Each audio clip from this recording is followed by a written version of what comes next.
Warning! The Stone Age Gamer podcast includes a lot of bad language. Cover your motherfucking ears.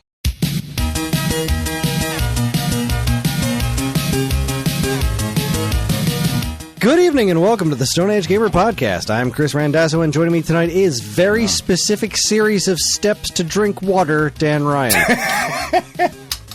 You didn't even, there was no foreplay there. You just raw dogged that one right in. I didn't open the beer yet. Right, I did. You're just barreling in. Well, of course you haven't opened a beer yet. There are several text prompts you're going to need to go through before you can drink that beer. It's the Alphabet Super Series, and Dan's pick was Z. Dan's pick for Z was the classic text adventure Zork. Does this monumental achievement in gaming stand the test of time?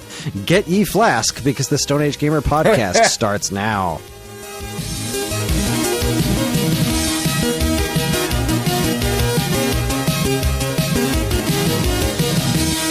You just gotta sit there and wonder why you cannot get ye flask. Hi, everyone. This is episode 587. It's the week of October 10th, 2025, and welcome. For anyone new here, this is the official podcast of StoneAgeGamer.com. Dan and I talk every week about what's happening in the world of video games from a retro gamer's perspective, as well as whatever the hell else is going on in our lives. Speaking of which, how you doing? Oh, I'm so all right. So I'm good. I'm actually good. I'm tired. I believe you. I'm tired.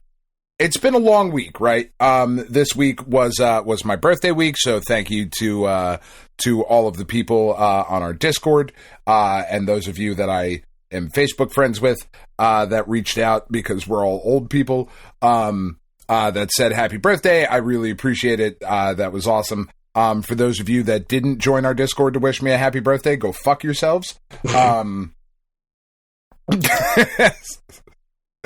But really, just join the Discord. It's a fun time. I had a great day with the kids and with Tiff yesterday. She bought me a chainsaw. Such a bad idea. I immediately went outside and just started chainsawing things. I chainsawed something at the neighbor's house. I went across the street. It's like, hey, Patrick, come here. I'm going to chainsaw something at your house. It's super fucking fun. I love it. But I got, it was great. You know, the things that I got for my birthday were, it was nice because it happened to fall into the category of like tools that I wanted and also stuff that we needed for the expansion of the office. Because the other part of the birthday present is going out to get lumber and starting to frame out the office expansion and all of that stuff. So we needed some of these things. Like, I got a speed square for my birthday. Maybe that's a weird present to get, but I'm really excited to have a speed square. I need it for the job I'm about to do. So that was really great. But Penn was super fucking sick yesterday. Roddy was sick the 2 days before. Tiff is sick today.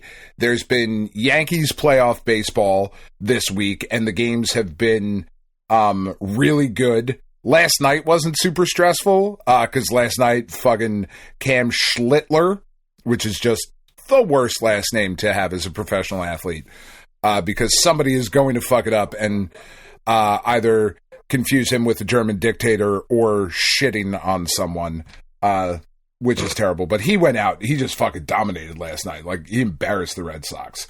But the Yankees lost the first game against the Reds. So it's been a very stressful week.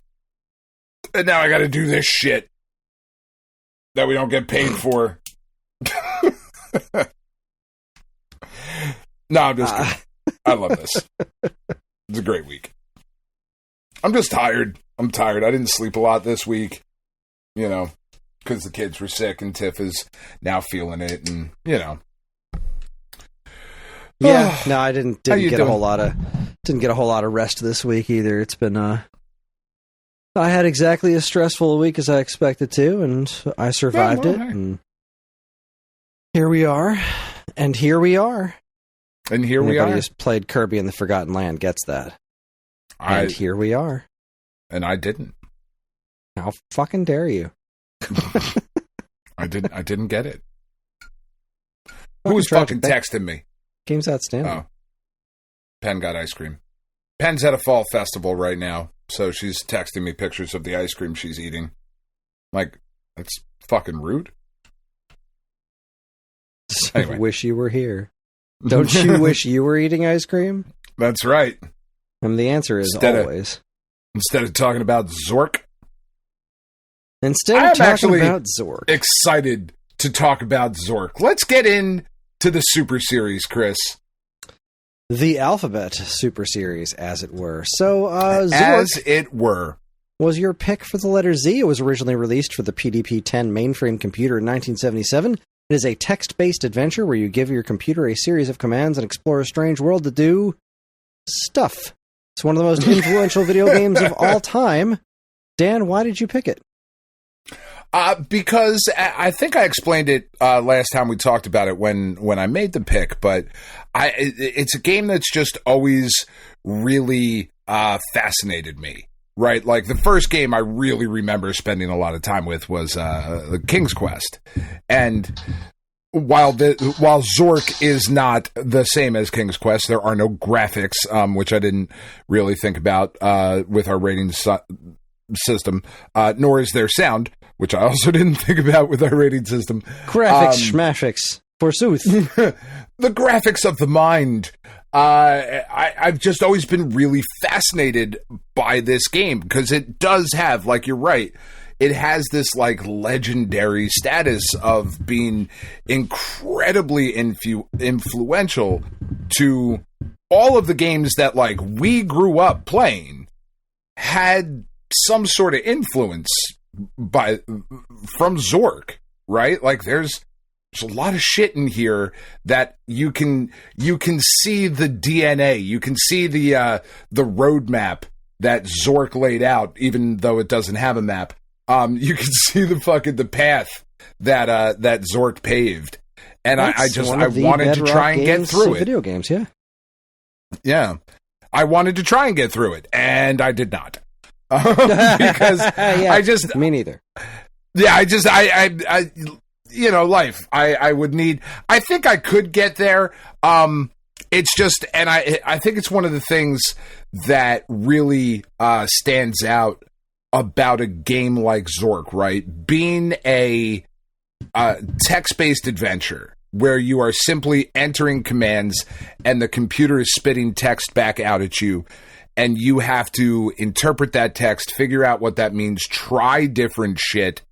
It's so fucking obtuse, man. And it's so hard, I think, to go back and play a game like this when you've gotten used to current video games. And by current video games, I basically mean, like, from the PlayStation 2 on. Like... It's just, this is such a different animal from literally everything else we've done for the last, 30, 40 years. I hated it. I did not care for this experience in the least. I sat down in front of my laptop. I was like, oh, there's a mailbox. This is cool. Open the mailbox. I was like, you got a copy of Zork. It's a crazy adventure. Now go have fun. All right, cool. Put the letter in your pocket. I don't understand that word. Put the letter down. I don't understand that word. All right, fucking go north. You find some woods. Okay. Walk into the woods. I don't understand that. You know what? Fuck you. Go south. Okay, you're back at the house. There's a mailbox. Cool. Go south. You're now behind the house. There's a window that's boarded up, but you can get through it. Okay, open the window. I don't understand that prompt. Man, fuck you. Eventually made it inside the house. There was a bag of, I don't know, a long bag of radishes or onions or something. I went upstairs. There was a bottle, and I said, all right, drink. There was a bottle full of water. I said, cool, drink the water. Yeah. I don't understand. You got to do other stuff first. Okay, pick up the bottle. Okay, now drink the water. You've got to open the bottle. Okay. Open the bottle. You have to take off the lid. Take off the lid. Open the bottle. Drink the water. No, you can't drink the water. You got to pick up the bottle again. But I'm holding the bottle because I opened the bottle. What the fuck's wrong with you? Why is it so complicated? You picked up a bottle, drink the fucking water. Like, I remember playing freaking what is it, Dragon Warrior? Remember Dragon Warrior back in the day, and like you'd stand in front of the stairs, and then you'd have to like open up a menu and be like, walk up the fucking stairs. Yeah. We've certainly simplified things. I look at that and I think they could look at this and be like, Jesus, I didn't know how fucking good I had it. I felt like Star-Lord and Guardians 3, you know? I do. Yeah, I do. Now what do? Open the fucking door. So, yeah, I don't disagree with any of that. There is a lot of frustration to be found in trying to play something like this. Now, if you don't have any experience with this kind of thing at all, right? I wasn't nearly as frustrated as you were, because I remember the frustration I felt when I was a kid having to try to figure out the exact phrasing that I would have to use in like the original King's Quest in order to get the things to do what I needed them to do. Right?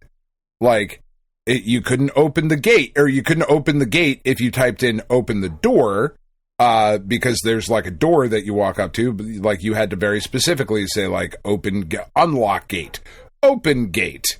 You know, then you would have to give a carrot to a goat, but you couldn't give the carrot to the goat. You had to show the carrot. So you had to type show carrot, right? So like I was expecting that sort of thing. And, you know, like that leaflet that you get at the beginning, when you open up the mailbox, and, you know, Zork is a game of adventure, danger, and low cunning. In it, you will explore some of the most amazing territory ever seen by mortals.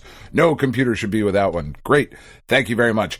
Then you just type in drop leaflet, and it drops it. You have to write drop leaflet, because this is a game where you have a limited amount of inventory. It doesn't fucking tell you that, because we don't have, obviously, the box that we just purchased and the manual in front of us, you know, but you have to very specifically say drop leaflet. If you don't write drop, you won't get rid of it. And it's just like, oh, fuck, like there's a very particular way that you have to go through a game like this. How far into it did you get? Like, did you legit stop there, or like how far did you go in? Did you get downstairs? I went into the Great house. Underground. Okay. No, I did not get into the Great Underground. I went into the woods, and then I went into the woods, and I tried walking around the woods for a while, and it just wouldn't let me do anything. It's like, there's a tree there. Yeah. I'm like, cool. Walk past the tree. No. What do you gotta mean, climb the tree. It's a fucking tree. The tree. Okay.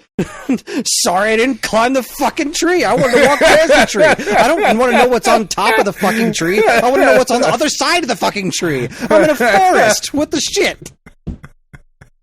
Oh, the house is clearly the important part, Chris.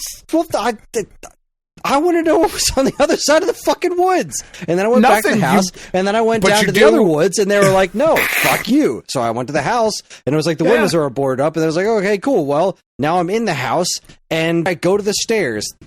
Go down the stairs. No. What do you mean, no? Go up the stairs? Oh, okay, I can go up the stairs. Or go up the stairs and get a fucking bottle. I spend 15 minutes trying to figure out how to open a goddamn bottle and drink some water. And then I go back downstairs, and I'm like, all right, now what do? I don't remember what else is in this fucking house.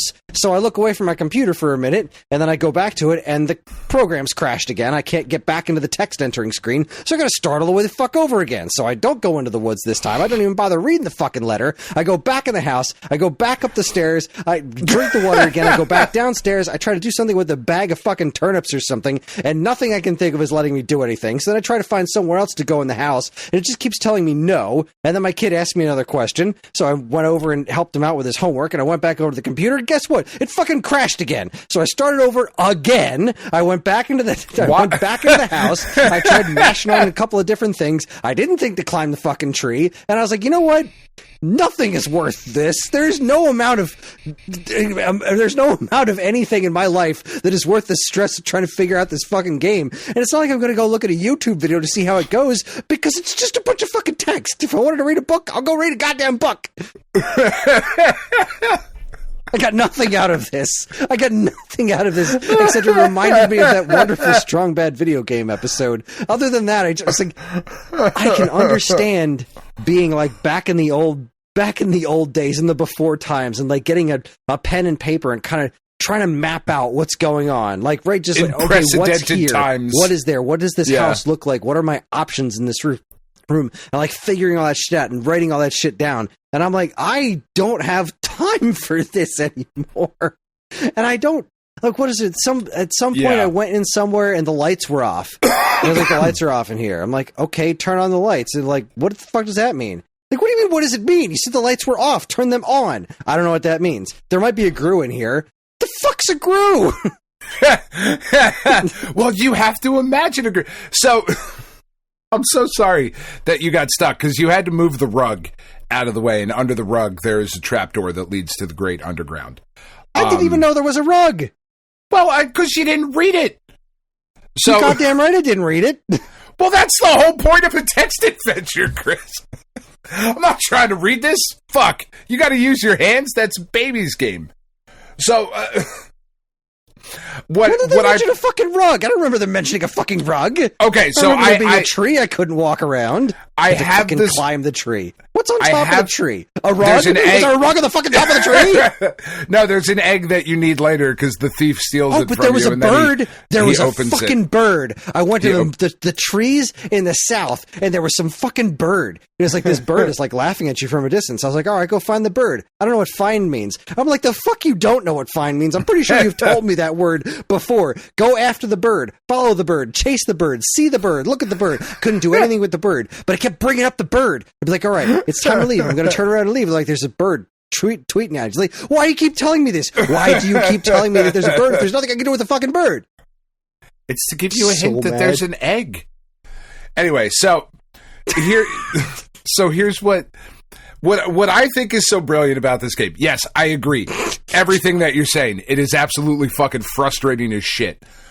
But it's really interesting to go back and look at the way that the game tries to direct you. And it is really hard to put yourself back into that mindset of like, I have to imagine what I'm looking at. So like, once you, like, right at the very beginning, you're facing the south side of a white house. There is no door here. All the windows are boarded. It's like, okay, I'm on the south side of the house. So naturally, I would think I can go east, west, or north, right? I know I have to type those directions in, right? So when you go east, you're now behind the house, and that's where the forest is, and then it tells you that the window is slightly ajar, and when you open the window, you get in there, and as soon as you like open the window and enter the house, this is where you have to like really, you have to be in it, right? This is not a game that you can casually play. I agree, Hopper. Tell him you have to be in it. He was like, fuck yeah, in that game. Because as soon as you get in, like the first room you enter in the house is the kitchen. And right? Hopper loves the kitchen. That's where the food is. The brilliant thing I think about it is what it gives you there. You're in the kitchen of a White House. A table seems to have been used recently for the preparation of food. Okay, so that means that there are people around here or things around here somewhere. A passage leads to the west, and a dark staircase can be seen leading upward. A dark chimney leads down, and to the east is a small window which is open. On the table is a brown stick smelling of peppers, or brown stick. A bottle contains water. You can go west, you go into the living room, and as soon as you get into the living room, there is a trophy case and a large ornamental rug in the center of the room, and then there's a sword hanging above the trophy case. So you take the lamp. Oh yeah, I definitely did not get to that. I definitely didn't get to. There was a sword. That's the first fucking room. Yeah. I don't recall anything about a sword and a trophy case, because if I because you saw have to those go words, west from you have to go west from the kitchen, and that's kind of like the crazy thing about it is that this game almost does require you to map it out as you go. Like, all right, I'm in the kitchen. It's telling me I can go here, here, and here. So I go up here. There's nothing up here. I go over here. It tells me I can't go over here. Well, now I got to go to the thing that I didn't try yet. And I go over here, and then it gives me a new set of shit. And it is fucking trial and error, the game, right? And it takes a while to get through it and, fucking like really get the hang of it. But like you go down and you're in the underground and your sword is glowing blue, and you go into a room and there's a fucking troll and you kill the troll, and then I don't know. I really fucking enjoyed my time with it. Like, I wish I would have had more time.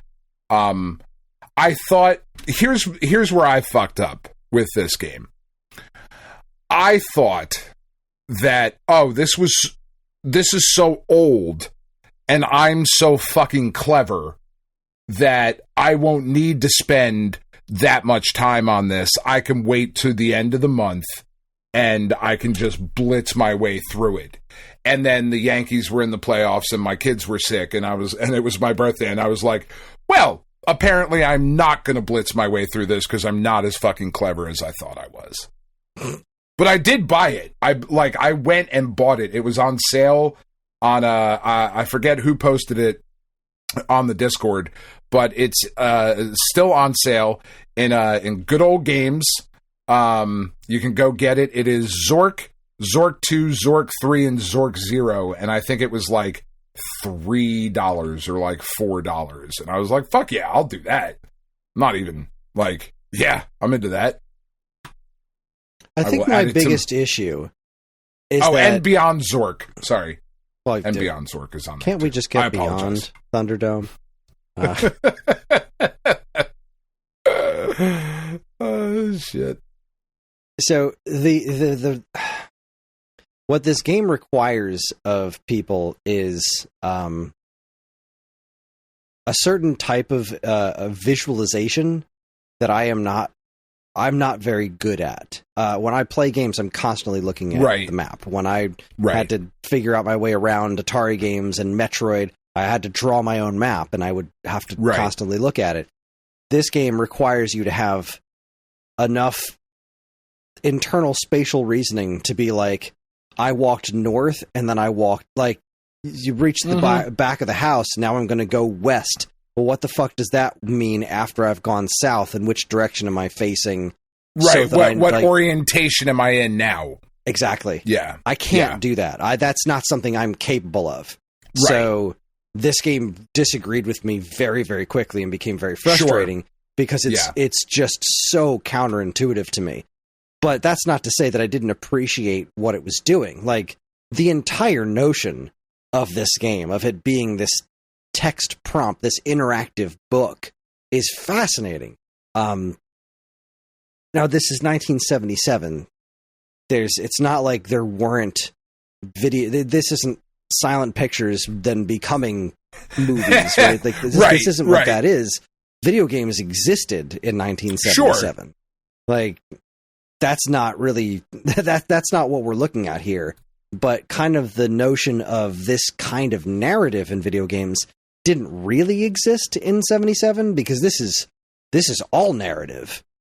Sure, this is a D&D campaign. Yeah, which is not a thing I enjoy playing. I don't begrudge anybody who plays D&D. I just have a hard time. Like, I have a hard time doing that kind of thing with other people. Like, I'm not going to sit around the table and, like, outside. Well, yeah, obviously. That's a whole other thing. That does not even need to be said. No, like, I have a hard time. It's just role-playing, Dan. Just in one scenario, you don't have your dick out. And I understand. Well, I'm way more comfortable when that happens. It does. The landscape looks very different when my dick is in my pants. you know, like, but I'm never going to be the type of dude that, like, sits around the table and I'm like, oh, excuse me, good maiden, have you seen the fucking fuck? Yeah, like,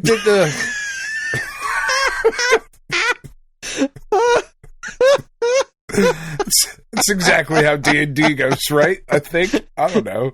You approach the fucking fuck. roll your D20 to see how well you do with the fucking fuck. What would you like to do with the fucking fuck? Fuck it. All right, you rolled. Fuck it. You rolled an 18. You get to fuck it, and you fuck it hard. You have now impregnated the fucking fuck. Now what are you gonna do? Wow, you gonna pay child support to the fucking fuck? I'm so much more into D&D. I had no idea. Right, and maybe, like, my first experience playing D&D, I was, like, 13 or whatever, and we're like, oh, let's roll for characters, and I'm like, this is fucking dumb. I'll just read a book or play a video game. Like, I just didn't care for it. You know, but again, like, if you're the type of lad and or lass, and or non-binary and ass, I guess, you just take the L away. I don't fucking know. If you do enjoy that kind of thing, great. This is very similar to that. It's like a one-on-one kind of D&D campaign where you have, like, the dungeon master is telling you, is describing the world, right? Your dungeon master is a fourth grader who doesn't understand basic English. Yeah. It's like trying to play D&D when you don't speak the fucking language. Okay? Yes. So, yeah. You didn't love this. I did enjoy it. I think we should score it, which we'll maybe discuss how we're going to score it here. And then go on to some of the reviews, because I did think I read some of the reviews in the Discord, and I thought they were pretty interesting.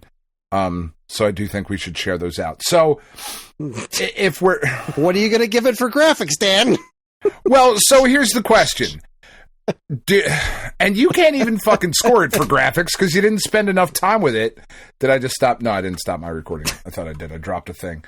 Oh, did the graphics get better the further you went into the game? They do. They get way better. No, because I was going to suggest that maybe we should fucking rank the graphics on the descriptive nature of the program.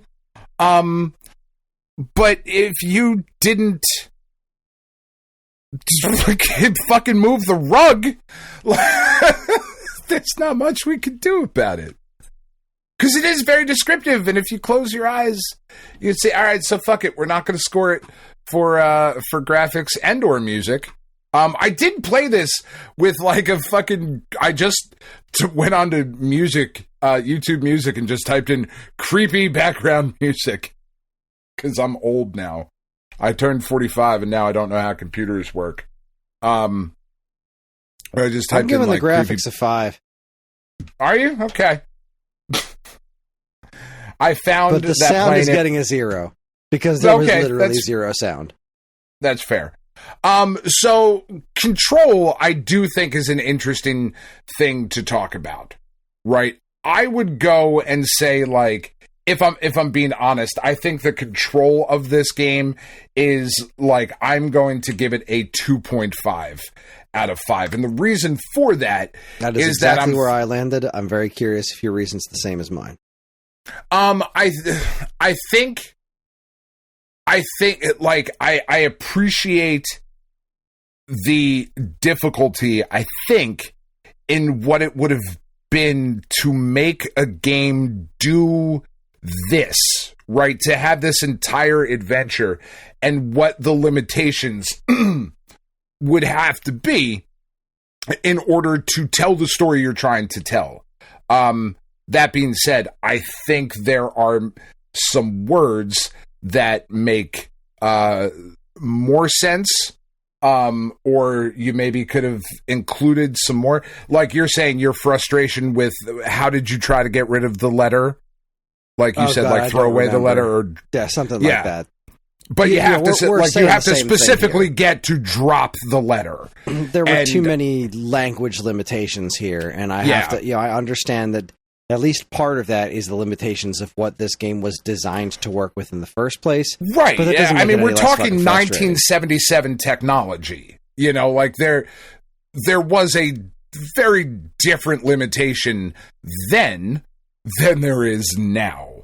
Obviously, right? Because we're talking kilobytes, you know? And when you're talking kilobytes now of how many kilobytes a text file is, it's nothing. You can basically have infinite text files. But back in the old days, 10K hard drive or something was like a thing. That was when you're dealing with it's just insane to think about it. Yeah, and text used to be a concern. Like, well, that continued for ages. Like with even the Super Nintendo and Genesis games, they'd be like, well, we can't include multiple languages in this cartridge because the text takes up too much space. So we have to only do specific regions and that kind of a thing. I think that those were all. Yeah, it's wild to think about that now. Yeah, when as we were talking about before, like I think I've landed on I'm going to go down the Mac road, and I think I'm going to get a Mac Mini. That seems to be like the best bang for the buck around that price point. It only comes with a 256 gigabyte hard drive in the like $500 model or whatever. However, a 4 terabyte external hard drive is like $13. There's like some ridiculous, and it's obviously not that cheap. It's like $80 or whatever, but it's nothing. That is nothing.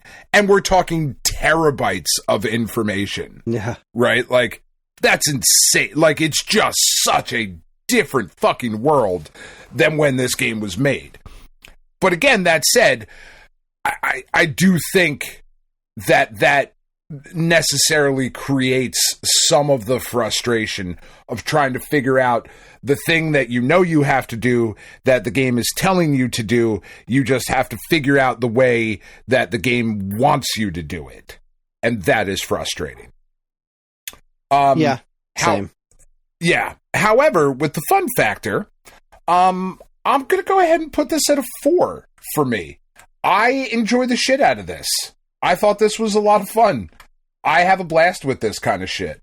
I'm going to go back to it, and try to get through the rest of them because I have them now. I'm really going to try and play these with my kids as well. And that's another thing. Once I get the new computer for the office, this computer that I have that was so generously donated to me, and I appreciate the shit out of it, and I'm super excited to take this computer and put it upstairs and hook it up to my TV so that when I need to go sailing to watch the fucking Yankees playoffs games, because fuck you, ESPN. Like, why are you fucking locking that shit behind a paywall? Anyway, baseball, and whatever. When I hook that up to the TV upstairs, and I can just get I still have my old Logitech keyboard that has a little trackpad on it. I will sit down with the kids and with Tiff, and we will try to make our way through this. And I'm super excited to do that. I think it'll be really interesting to see how their minds, who have no frame of reference for this kind of shit, they didn't grow up playing King's Quest, I think it'll be really interesting to see how they approach something like this. I can't imagine you're going to score it that high, though. Oh, God, no. I gave it a 1.5. Oof. That sucks. I'm sorry. I had almost no fun with this. Just did not tickle my fancy. That's a bummer. I get it, though. If that's something you legitimately can't do, if you can't think about things in that visual space, then obviously this isn't for you. You're not going to have fun with that. And that sucks. Agreed. That's a bummer, man. All right. So I came to a 13 because I just took my score and doubled it. Because I'm not scoring the graphics or sound. I think that's fair. I think that's probably where I would have ended up around anyway. It gets a 9 because, like I said, I gave graphics a 5 and sound a 0, which is effectively the same thing as you. Yeah, basically. Yeah, I think that kind of puts this like solidly like middle of the pack, you know, toward a little bit towards the lower end. I'm really glad that I picked this one though. I really am too. Really am. It's an important life experience. It is, and I think you've read Ready Player One. Yeah. I know a bunch of our listeners have read that as well. I think the idea in that book of having a Zork that is virtual, that you like go into and have to play the game like in a virtual reality setting, I think is just like such a fascinating idea for this sort of game. And I would love to see something like, you know, I think that would be really fucking cool. I love that. Anyway. Okay. Yeah. All right. So I'm trying to go back to where the Zork discussion started. Yeah, like this kind of shit. Like Rumbleman's posted, examine mirror. There's an ugly person staring back at you. Well, I never. Like, oh, my kid's going in the dunk tank. Good for her. I am so proud of my child, by the way. She is really putting herself out there in high school. And that's really awesome. All right. Anyway, I'm proud of you too. Yeah, thank you. Oh God, there is so much to go back here. Did this game generate the most discussion of anything? I think it might have. Recall. There's a lot to go back to. Well, you enjoy. I'm working on a spreadsheet here. Okay. Okay, going down. Rumbleman's, I've been eaten by a grue. That happens. This game is harder than Silksong. Not a single bench. P2 Mc28, I love that Zork will let you do all sorts of stuff, and I have absolutely no idea if any of it is good. Which is awesome. Okay. All right, Cronodin. I played a little Zork today. It's actually quite impressive what the game does let you do, especially for the time. Okay, and then he just talks about we should do King's Quest, which I agree, and then Chex Quest, Space Quest, Loom. Boy, that went on a fucking journey. Now we're talking about Monkey Island. Something that Anthony, here we go. Okay, something. Sorry. I feel like I'm better at this part than you are. I don't ever do this part, so now I'm struggling because it's new. Something that I can say as someone who never grew up playing Zork, it holds up. It holds up better than King's Quest, in my opinion. The fact that there are no visuals turns the game into a solo D&D adventure in a lot of ways. Theater of the mind. I have no idea what a grue is, and I would prefer not to find out. And that is a testament to the world building Zork does. And I super duper agree with that. Like I said, I'm really sad that like you didn't get to, because like, what does the troll look like to you? You know, I think that's like a lot of the interesting part of this. No, nothing. Okay. Oh, are you actually? Oh, sorry, I didn't realize you. Yes, I'm asking. You know, like, yeah, like what, like when you picture a troll, like. What does that look like to you? You know? Well, when I picture a troll, I'm usually picturing either the giant troll thing from the first Harry Potter movie or the dude who lived under the bridge in The Secret of Monkey Island. See, so like your specific background knowledge kind of influences you to think about the troll that way. I think back to like the really bad horror movie, The Troll. And that's kind of what... You know, like where the basis comes for me. And there's like, that troll is way more disgusting. I think that's kind of the interesting part of what this does. All right, but now on to things proper. RC Metz. Zork. Playing it brings back fond memories of text adventure games along with Moos and Muds Online. For those who don't know, Moos would Moose, you would create your own area, you could visit other people's, and it was all text-based. I never played anything like that. Did you? No. No, I don't know that at all. A friend of mine in school created his version of Hotel California. Mud, on the other hand, is a multi-user dungeon, precursor to MMORPG games like World of Warcraft. It was text-based online RPGs. I never did that either. Did you do that, Kris? No. No, okay. No, I don't know how we missed this. The PC scene just wasn't me. I was not involved in PC gaming except very briefly. When we finally got a PC in the house, I got Ultima 6, The False Prophet, Secret of Monkey Island, Wing Commander, and then I eventually got my hands on the original Doom, a little bit of Wolfenstein 3D, The Incredible Machine, Lemmings, and that was kind of it for me with PC gaming as far as much as I can remember. There was some weird DOS game called Paratrooper Bob 1 that I kind of liked. But that's really just, that's it. I remember you talking about that a little bit, yeah. Very much a console kid. So like the whole PC game space has always been very foreign to me. Oh, I played X-Wing, right? I played X-Wing and TIE Fighter. I loved those games. Okay. But outside of that, really, it was all about console games. I vastly prefer that kind of thing. And games like this weren't really, oh god, King's Quest V, that was another one. Absence makes the heart go yonder. I didn't get very far in that one. I love the King's Quest games. Yeah. I love them. I love Space Quest, Police Quest. I love Leisure Suit Larry. Anyway. I never played that. But yes, RC Metzko's, PC things were just outside of my purview. RC Metz goes on to say, the entire Zork series is enjoyable, with the last 3 being point-and-click adventure games instead of pure text. Overall, I give it an 8 out of 10 as it brought me back to my younger days, where what you envisioned the game looked like was what it looked like instead of the new games, where you see what the creator wants you to see.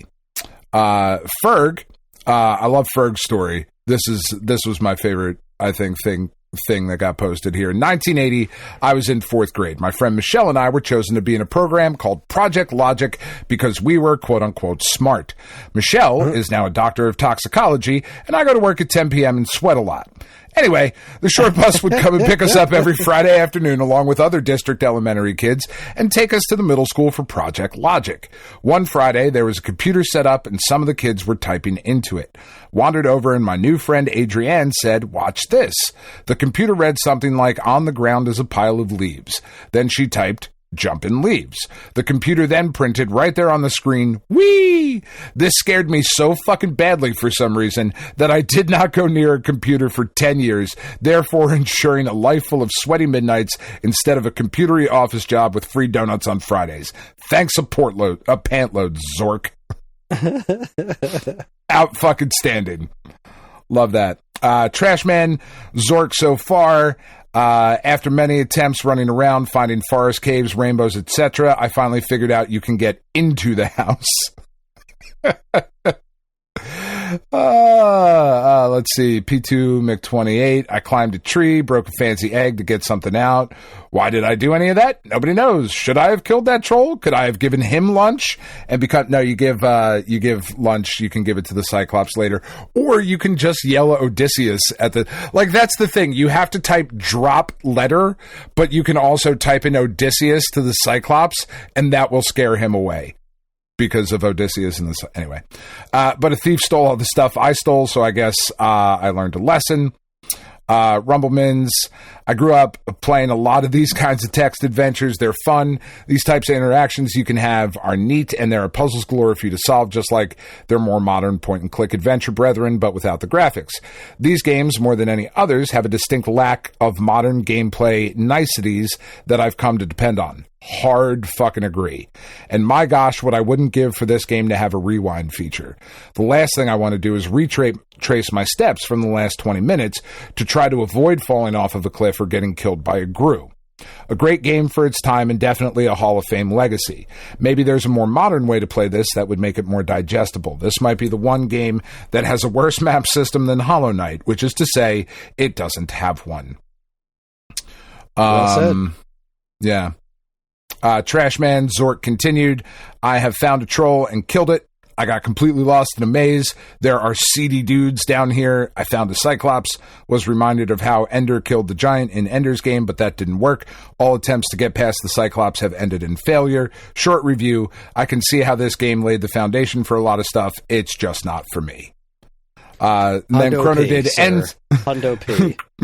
Chronodin ends our discussion, Kris, with Zork had to walk so many other games could run north, still better than Yo-Noid. Sorry, Kris. And that's it. That's Zork, Kris. We've done it. We've Zork done it. We've gone through the alphabet and now find ourselves at a number. Yes, indeed. So do we want the number to be... Do we want the number to be part of this, or do we want to start the next one with a number? Like, is this... I don't care. Sorry. I don't think it matters to me. Do I care? Should I care?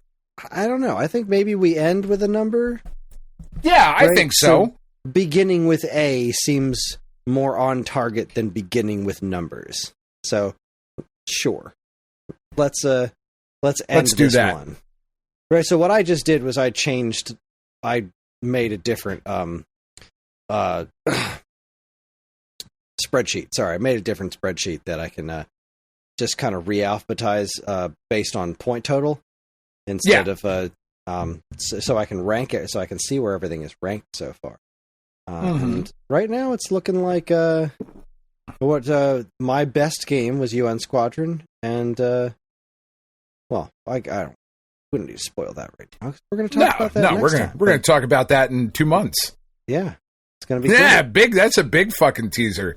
That's like a being married for 20 years fucking type of foreplay. Yeah, your birthday's coming up. Okay, sorry. Anyway, so we're on to numbers, which makes it my pick.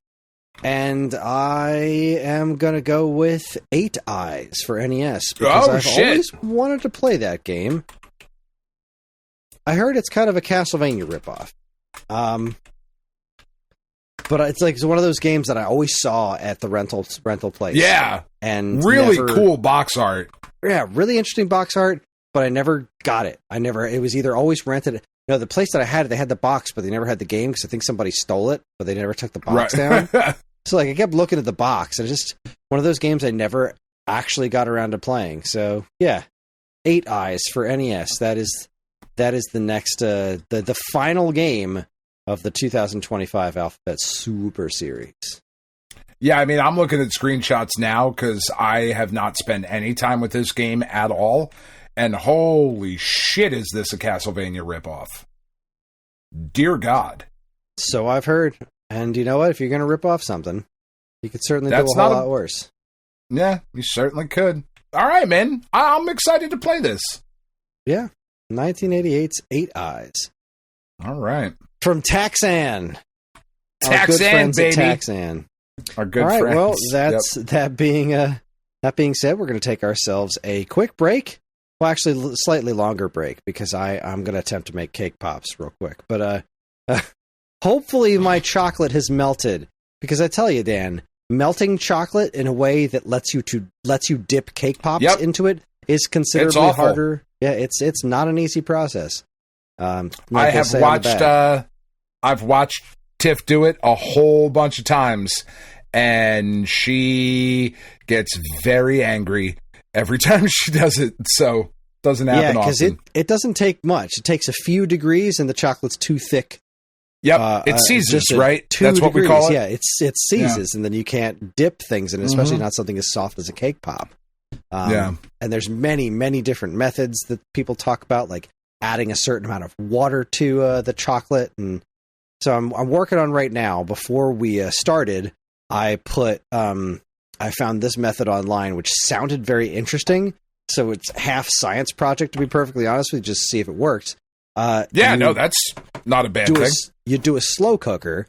You fill the slow cooker about a quarter of the way with water. Turn it on high. Then put 3 jars or whatever jars you want full of chocolate chips in that water. And then you just let it sit on high for like an hour. And it should... Oh, like in the jar? In the jar. But then you leave the lid off of the slow cooker. And it takes a good long while.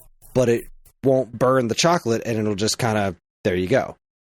So That- I don't know. They were looking pretty soft when I came down here about an hour ago. So I guess I'm going to go upstairs. I'm going to see what things look like. I'm going to grab my frozen cake pops because I made the cake pops earlier, and then I put the sticks in and I stuck them in the freezer so that they would have more of a chance of holding on to themselves when I pull them out. So I'm going to go upstairs, and we're going to give this a shot so that there are cake pops as party favors for Ellie's birthday party tomorrow. So with that being said, we're going to take ourselves a slightly elongated break while I try to figure this out. When we come back, we're going to talk about what's going on in Week Old News. You're listening to the Stone Age Gamer podcast from Geekade.com. Stick around.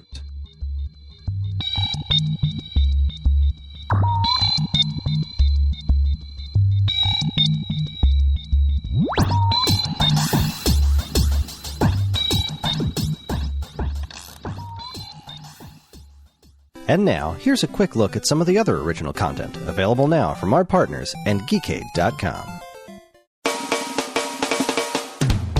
First up, say, are you a real sap?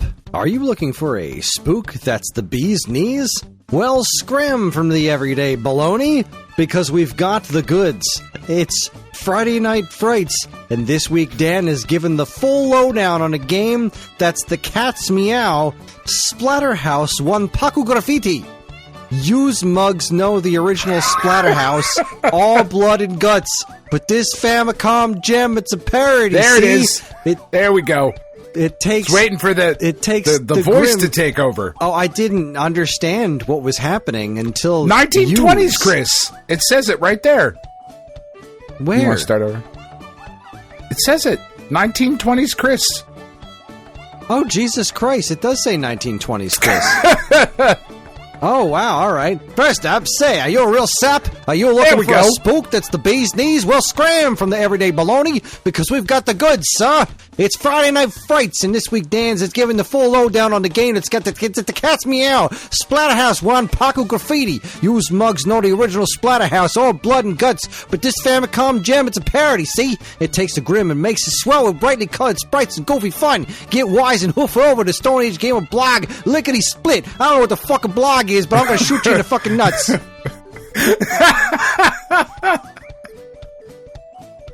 Next, word up, Home Slice. Are you totally bugging right now? Are you trying to scope some tunes that are totally fat?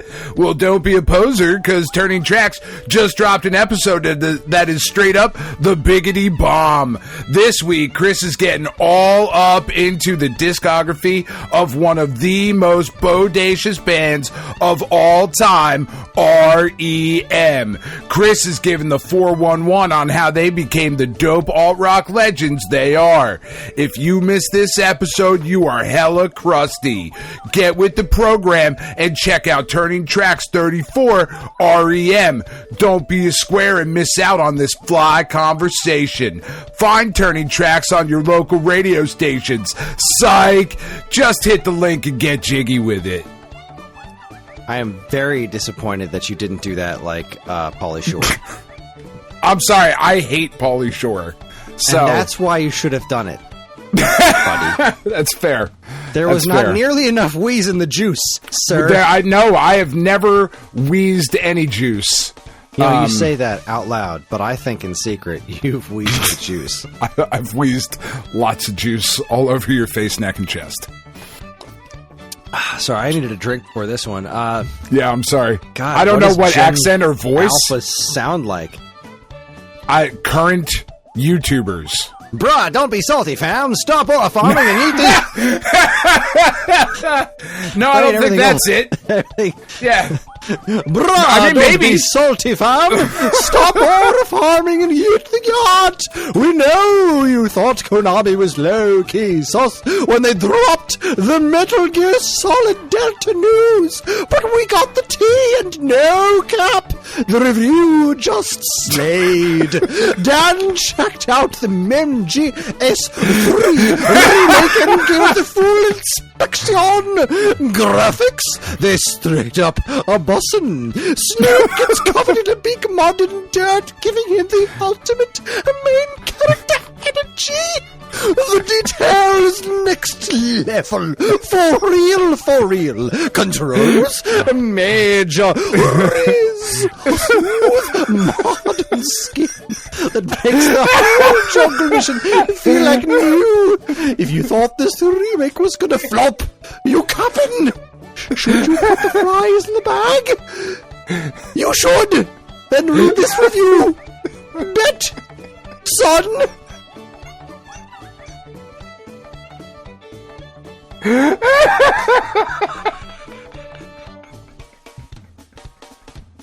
For all this and more sexy, sweet content, please tune in to the gratuitous Rainbow Spectrum located in the blog section of StoneAgeGamer.com.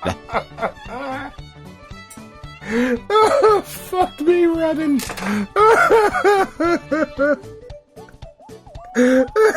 That's what Gen Alpha sounds like, right?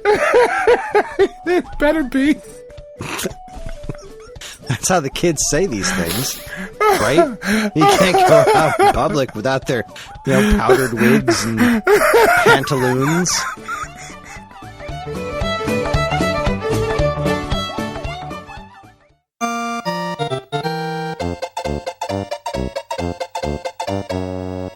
Well, all right, everybody, we are back. And it's just about time for everybody's favorite segment. But first, I need to check in with the Cake Pops. They were an abject failure. Just big fat ball of fail all around. But a very interesting failure, and a very delicious one. First off, the actual cake situation I've got going on, it's fantastic, all right? The problem was, so I used the semi-sweet chocolate chips that were attempting to melt, and they melted wonderfully. Right, but they still weren't the chocolate wasn't quite thin enough to do what I was aiming to do. Now, I was told that for doing something with melting chocolate chips, adding a tiny bit of water to the situation can solve your situation. That was absolutely not correct. I have never seen, I was not prepared for what happened. I added hot water and I'm talking like a quarter of a teaspoon. Like I added a tiny bit of hot water and it turned the chocolate into something. Like, it didn't quite solidify, but it became way thicker and almost fudgy. It was so weird because it's just semi-sweet chocolate chips. And I added a little bit of water, and the chemical reaction was bananas. Apparently, there are a lot of things in American chocolate, because you look at this stuff up online, and a lot of them are referring to British chocolate. And there's just a whole lot more nonsense in American chocolate. So whatever that nonsense was in Nestle Toll House chocolate chips doesn't like water. I had 3 mason jars with the chocolate melting in it. Now, one of the things that works for the little melty doodads, right? Not just semi-sweet chocolate, but like little melting chocolate bits that you get. Yeah. Because I attempted with those earlier, and that didn't work either. But I think I know what I did wrong there, which had something to do with it got too hot, and that's what made it, gooey-fy. I didn't heat it up exactly right, and there's a way to fix that. But either way, one of the ways to fix those things is to add just a little teeny tiny bit of Crisco. So I tried that out. Mixed that around in there. Did absolutely nothing. It changed did not change the texture of the chocolate in any way, shape, or form. So the middle one that was just the chocolate, I was like, all right, well, fuck it. I'm going to grab one of these frozen cake pop doodads, and I'm just going to dunk it in this chocolate and see what happens. So I squish it down in there and pull the stick right out. I was like, well, that's not what I wanted. Because the cake pops in that's not how that's supposed to go. The stick came right out. That's not a good... This is not a great start. So I get the stick in there and I just kind of fish that one out. And I'm like, that's a fucking mess. So I plop it down on a plate and I let it sit there for a minute. And I just kind of take in my life, right? I'm just looking around. All right, let me take inventory. How did I end up here? What have I got going for me? And what have I got going against me? And it didn't go well. So after a few minutes of open sobbing, I'm kidding. I kept thinking, like, all right, what can I do? What can I do to not waste this chocolate? And I'm pretty sure the answer is absolutely nothing. But what do I want to do right now is at least taste test this shit. Like, right. Are they at least good? Of course. The answer is abso-fucking-lutely. The cake innards, I have nailed that, right? Because it's just, a box of cake mix and a tub of frosting. Yeah. That's really all it is. Mixed up. The texture is good. It was very delicious and goes well with the chocolate, which solidified. Like, it was tasty. The chocolate solidified just fine. It just looked terrible. It looked atrocious. It was a disaster. So, plan C, right? Plan A were these cool little, melty chocolate bits that they were white chocolate and they had like confetti inside of them, so they would look super cute. Ellie's birthday party is K-pop Demon Hunters themed. So obviously, Cake Pop Demon Hunters. Come on, perfect. Yeah, no, it's right there. It's right there. So I think my cheat move for tomorrow, and I'm going to go to ShopRite's website just real quick to see if I can price this out. And just buy Cake Pops? No, because that's, one, very expensive. Let's see how far I can push this. Well, I mean, how good are the Cake Pops? I suppose that's the question. I feel that I did pretty good, but so far we've spent a box of cake mix on these Cake Pops. So I think we've spent a total of like maybe $5 total on these Cake Pops. An order of 15 Cake Pops could be like $50 at a bakery. That's a lot, yeah. Made for you. It's, that's a lot more than what we've spent. So, how much are these bastards? So a bottle of Smucker's Magic Shell is $3.79. I'm thinking, I feel like that'd work, right? Why not? I think I'm going to get 2 bottles of that because I need 15 Cake Pops. I get 2 bottles of that. I pour it into some sort of container that I can dip in, right? Shake it all up, pour it all out, and then just get dunking super quick. They'll dry in a few minutes, and we're good to go. I mean, that sounds logical to me. However, I'm a fucking asshole and can't barely make fucking cereal. So I don't know that you want my fucking endorsement on this one. I mean, I can't see what. Look, all this stuff does is that it solidifies when it touches something cold after like a couple of seconds. So these things are going to be in the fridge all night long. So as long as I shake theoretically getting cold, I shake up the business. I pour them into some sort of like a mason jar or something, and then I just kind of make as many of them as I can with the amount of shell that I have. It's $3.79 a bottle, so we're looking at like $8 total. And that'll get me through enough Cake Pops to get through the birthday party, I believe, in my heart of hearts. Mm-hmm.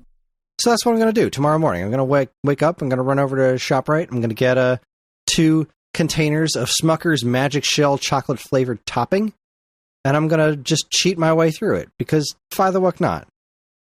Maybe a chocolate and a peanut butter, or do you want to go all chocolate? Because they have like the peanut butter Magic Shell, right? They do have the peanut butter. You know what? I'm just going to say Magic Shell because I feel like there's other flavor. Oh, see, now we're talking. Unicorn Magic Shell. Oh, that's the one. That's one. That's it. I'm going to get 2 bottles of this Unicorn Magic Shell and hope that I can do what I need to do. And after all that aura farming, your Riz will be a straight up main character energy. Sure. Yeah. All of those things. All of those words I just said. It's all of that. Love it. It's great. Mm-hmm. Yep. Love this plan. I'm excited to be a part of it. Love this plan. Anyway. Oh, boy. Yeah. We are here for my favorite segment and your favorite segment, everybody's favorite segment. Strap yourselves in for week-old news. Welcome to Week Old News, where we talk about all the news that was new a week ago. We now go live to our senior text-based correspondent, Dan Ryan. Thanks, Kris. I'm here outside the headquarters of mega publisher Electronic Arts, as they have just agreed to a $55 billion with a B dollar buyout by Saudi Arabia, Silver Lake, and Affinity Partners. We talked about this a little bit last week. The rumor was that the Saudis and Jared Kushner were going to buy EA, and they have indeed done so. And that is a thing that happened, and I am going to steal the second story that's in here. I know we're going back and forth, but this one kind of goes along with it. Because this is always the fear of these sorts of things. And like, look, is EA a good company? No. Do they make good games? Sometimes. Should we trust anything about this merger? Absolutely fucking not. Because as our friends at Rock Paper Shotgun report, EA's new owners are making a huge bet on generative AI cost cutting to help repay a $20 billion loan. The investor consortium is hoping to significantly cut overheads. And look, here's the thing. EA is going to make... Here's where I see this going from this point forward. Madden, because every year it continues to be successful, even though it's not great. It is fun every couple of years to jump in and be like, oh, the footballs! I love the footballs! And then never touch it again. What is it? What's their whatever their soccer game is? FC, thank you. They will continue to make that, and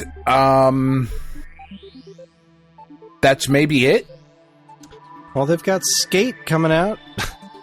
Yep. You might as well give up on any sort of support for that game. That's gone. Well, any good support for that game. I mean, they'll just AI slop it and just throw it out there. Like, here you go. And I really hope that dip in quality is obvious enough to people that they don't want to, buy these games anymore. But I don't think it's going to be. I'm pretty sure that people are going to keep buying these games in the same numbers. And they're going to be like, wow, this was pretty bad, but it's my only option. So, I don't think Madden's numbers are going to suffer all that much. There were a few years back where Madden kind of started hemorrhaging users, and that seems to have stabilized. They certainly haven't picked anybody back up, because it's the same fucking thing over and over again. Like the lack of iteration is fucking comical. Like, it might as well be the same game. At least with the show, which has gotten kind of stale over the last couple of years, they are at least... There's an effort being made to be something other than a microtransaction farming simulator, which is basically all Madden is now, which is a fucking shame. It's a fucking shame. And with the money that is behind this particular company, you can bet your ass that there is no way the Madden license is ever leaving EA, unless like the government were to step in and be like, look, you can't fucking do this. They did that decades ago with baseball cards. For a while, there was a monopoly on baseball cards, and that eventually was broken up by the federal government.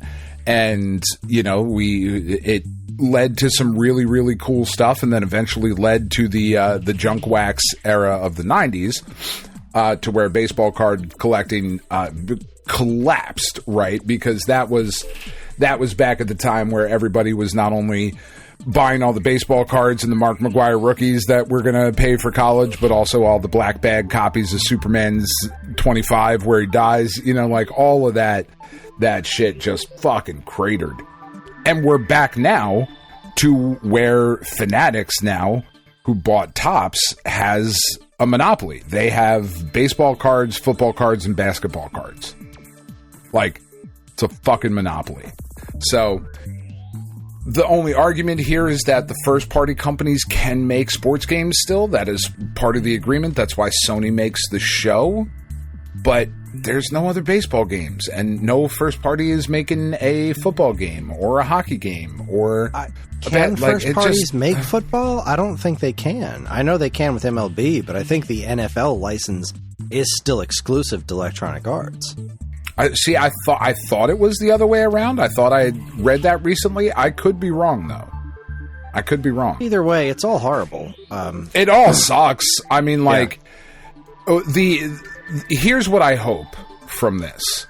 I hope that the fucking pinhead suits and the people that are not really in this for the right reasons sell off things like BioWare. Like, sell them. Let them go be somewhere else so that they can, you know, make games. Because that doesn't seem to be the type of thing that they're going to push forward with. Maybe I'm wrong. I don't know. I mean, that's the kind of thing that they can AI slop like crazy. So it's text heavy. Just, you know, run it through ChatGPT. Do a whole Mass Effect ChatGPT game. It'll be great. It'll say Mass Effect on it, and therefore it'll sell. But I feel like they're going to hit a wall with that kind of a thing. Yeah. And I hope they do. I really hope that they have... I hope they have the day that they deserve. Anyways, Nintendo Life reports Mario and Yoshi first four-figure statue back in production.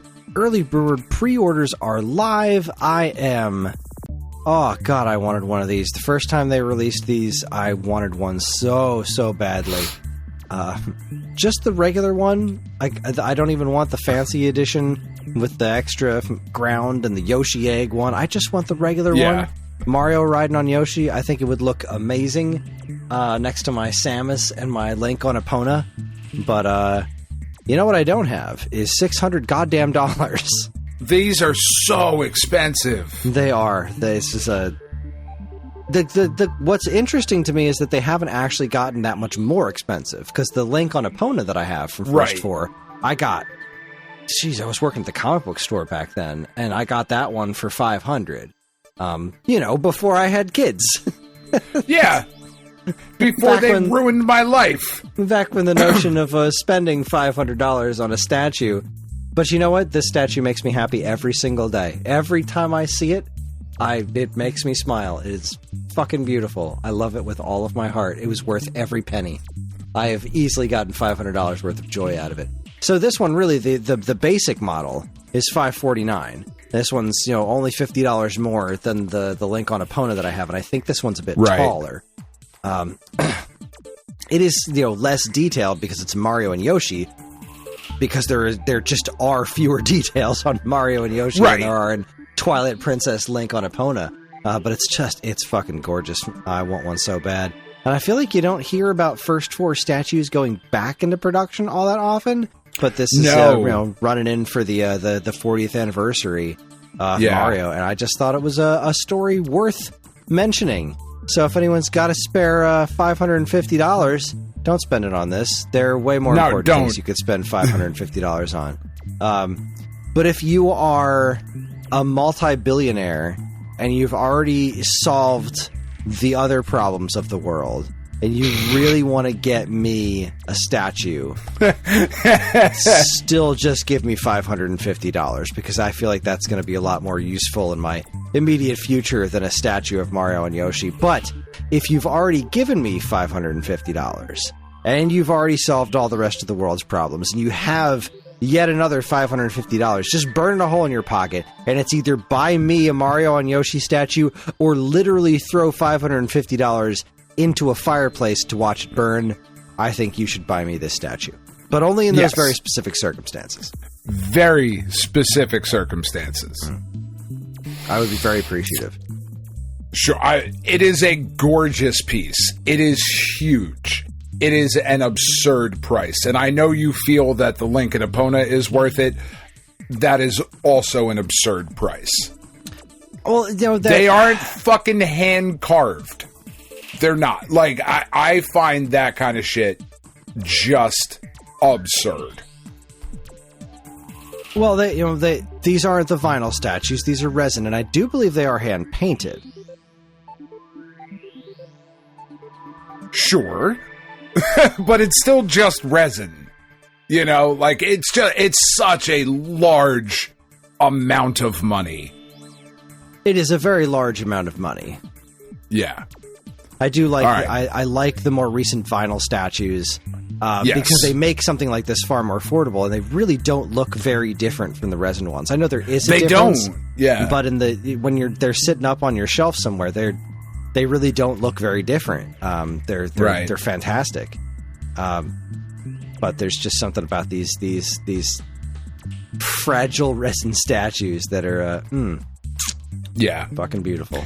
Again, I like that they haven't gone up in price very much. Like, I remember, we would just used to get a lot of resin statues at the comic book store, and they were around this price. This is like, especially for one this size.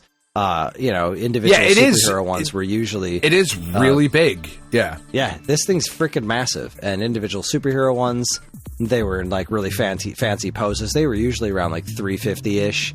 250 to 350. And this was like over a decade ago. So it's kind of wild that these things haven't gone up in value that much. And it's not like the margins are huge on them either. So I would imagine not, but it's... Yeah. I mean, I suppose it depends on, like... So where is First Four Figures? I assume they are a Japanese company. That's a good question. If they are not absorbing the import tax, I don't know what that sort of thing plays into it. Other than I know it upsets literally everyone, even though we're getting all the money from it, and that's awesome. Let's see. Is there an about us? Established in 2003, First Four Figures are makers of high-end collectible figures from licenses such as blah blah blah blah blah. We are committed to blah blah blah. That doesn't say that. Okay, but that doesn't say where you're from. That doesn't tell me anything. Anyway, your turn. Yeah. Sorry, I was just trying to look up the shipping from First Four Figures. But before I get to that, I will unfortunately report, according to our friends over at IGN, Terminator 2D No Fate has been delayed, proving that not even Skynet is safe from tariffs.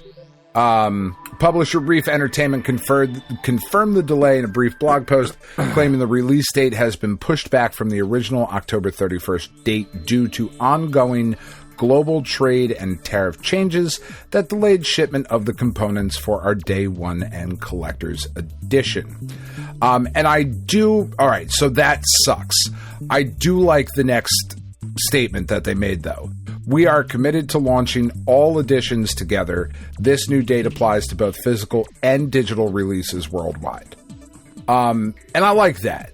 It sucks that you have to wait longer.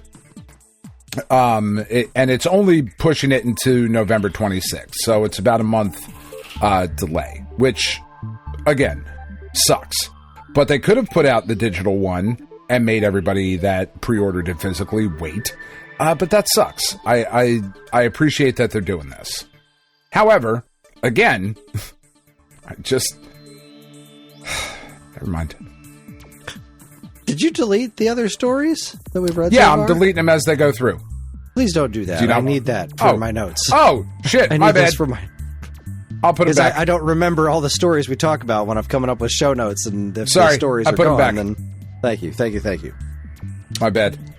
Next up, speaking of bad, IGN reports SAG-AFTRA hits out at Tilly Norwood, the AI-generated quote-unquote actress that has enraged Hollywood. Tilly Norwood's official Twitter account In 20 seconds, I fought monsters, fled explosions, sold you a car, and nearly won an Oscar. All in a day's work, literally. Find yourself an actress who can do it all. Hi. So which Tilly are you today? So, this AI company made a fake lady and wants to, I don't know, sell her to act in movies.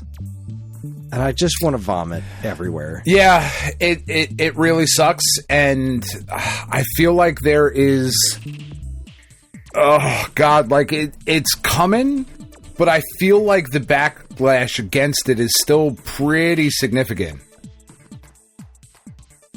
At the end of the day, we are, I say we, rich assholes are taking AI and applying it to the things that people want to do. Instead of, like, the point of this, of creating new technologies isn't to take creative jobs away from people. It should be to take the non-creative jobs so that people can do the things they want with their lives. You know? Yeah.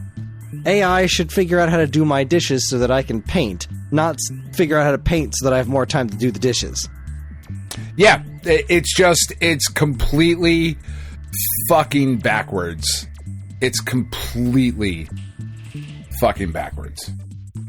And it sucks. To those who have expressed anger over the creation of our AI character, Tilly Norwood, she is not a replacement for a human being, but a creative work. Okay, fucking bullshit. Baloney. Yeah. All right, that's not, it is not a creative work. Tilly Norwood is created from the stolen faces and voices of dozens upon dozens upon dozens of actresses over the years. She is the fucking reanimated corpse of different pieces. It's AI. Generative AI is high-speed plagiarism. This is fucking nonsense to say that it is a creative work and not a replacement for a human being. That is fucking bullshit. You are somebody who pushed a handful of buttons, stole people's identities, mishmashed them together into AI slop, and want to give this thing roles with no soul, right? There is no human experience behind this other than what the AI has stolen. So, no.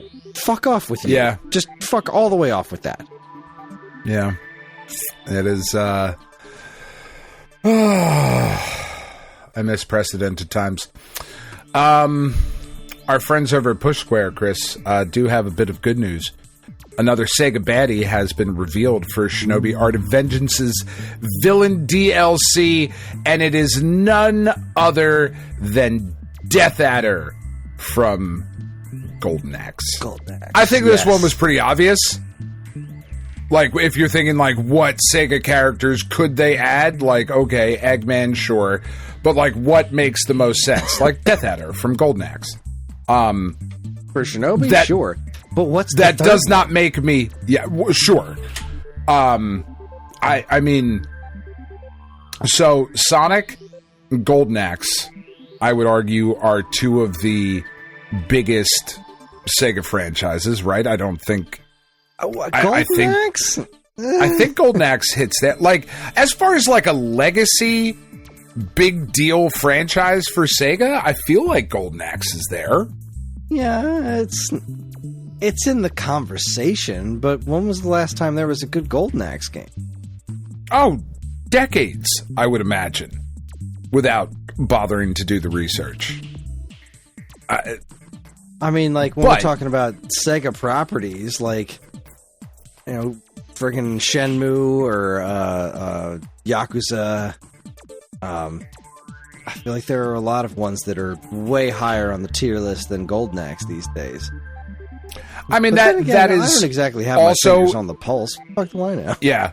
I mean, I think that is also inarguably true that things like Shenmue and certainly Yakuza have surpassed things like Golden Axe. But as far as, like, legacy, old-school Sega characters, which seems to be the theme, right, or at with least these ones two editions. With villains.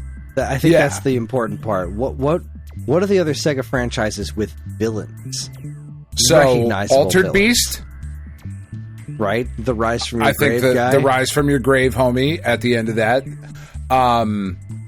Mr. X from Streets of Rage, I think makes some sense in something like Shinobi. Maybe one of the F-16s from Afterburner. Throw that in at the end of it. Why not? But yeah, like, I can't really, like, so being serious, outside of Streets of Rage and Altered Beast, I can't really think off the top of my head. Like, the Wonder Boy stuff doesn't really have, I would say, like, that standout villain. The Alex Kidd stuff, I don't think has, like, that standout villain. Is there something I'm missing? About Phantasy Star. I'm looking at their top best-selling home video games. Sonic is number 1. Total War is number 2. The fuck is Total War? Was that a Genesis thing? It's a game they've been making for PCs for ages. Oh, okay. Like Rome, Total War, etc., etc. Oh, okay. Yeah. Never mind. Yakuza is actually number 4 after the Megami Tensei Persona series, but that was because Sega merged with Atlas, so I don't really count that in the Sega department. So then Yakuza, then Football Manager, Puyo Puyo, Streets of Rage, Angry Birds, that doesn't really count. Company of Heroes, also not really Sega. Phantasy Star, Bayonetta, Outrun, Sakura Wars, Virtua Fighter, Hatsune Miku, Shinobi, Monkey Ball, Valkyria Chronicles, Etrian Odyssey, the Shining series, Sega Rally. Yeah, I mean, you've started down in 25 is Golden Axe. 25 is Golden Axe. So it is the 25th best-selling video game franchise for Sega. So it's pretty low down there. And I think we've Death Adder himself isn't exactly super recognizable. So I don't know. I guess I really don't know where to go from there. Congo Bongo? I think Mr. X makes a lot of sense. That if I had to bet, that I think would be they did the one Streets that I of put Rage money 4 on before they did Shinobi. That makes the most That's what sense. I'm saying. Yeah. But you know what? I want it to be dumb. Like the Dr. Robotnik one made me so happy because I haven't played it yet, but just looking at it, like, that makes no sense from a visual design standpoint. That's why I love it so much. So, like, I'm saying, give me Frogger. Let me fight a motorcycle from Hang On or something, or just make the new DLC just driving around in a Outrun, or freaking Dural from Virtua Fighter. I don't know, like. Just Dural makes some sense. Yeah. Off the wall. Give me as off the wall as you can. That's what I want.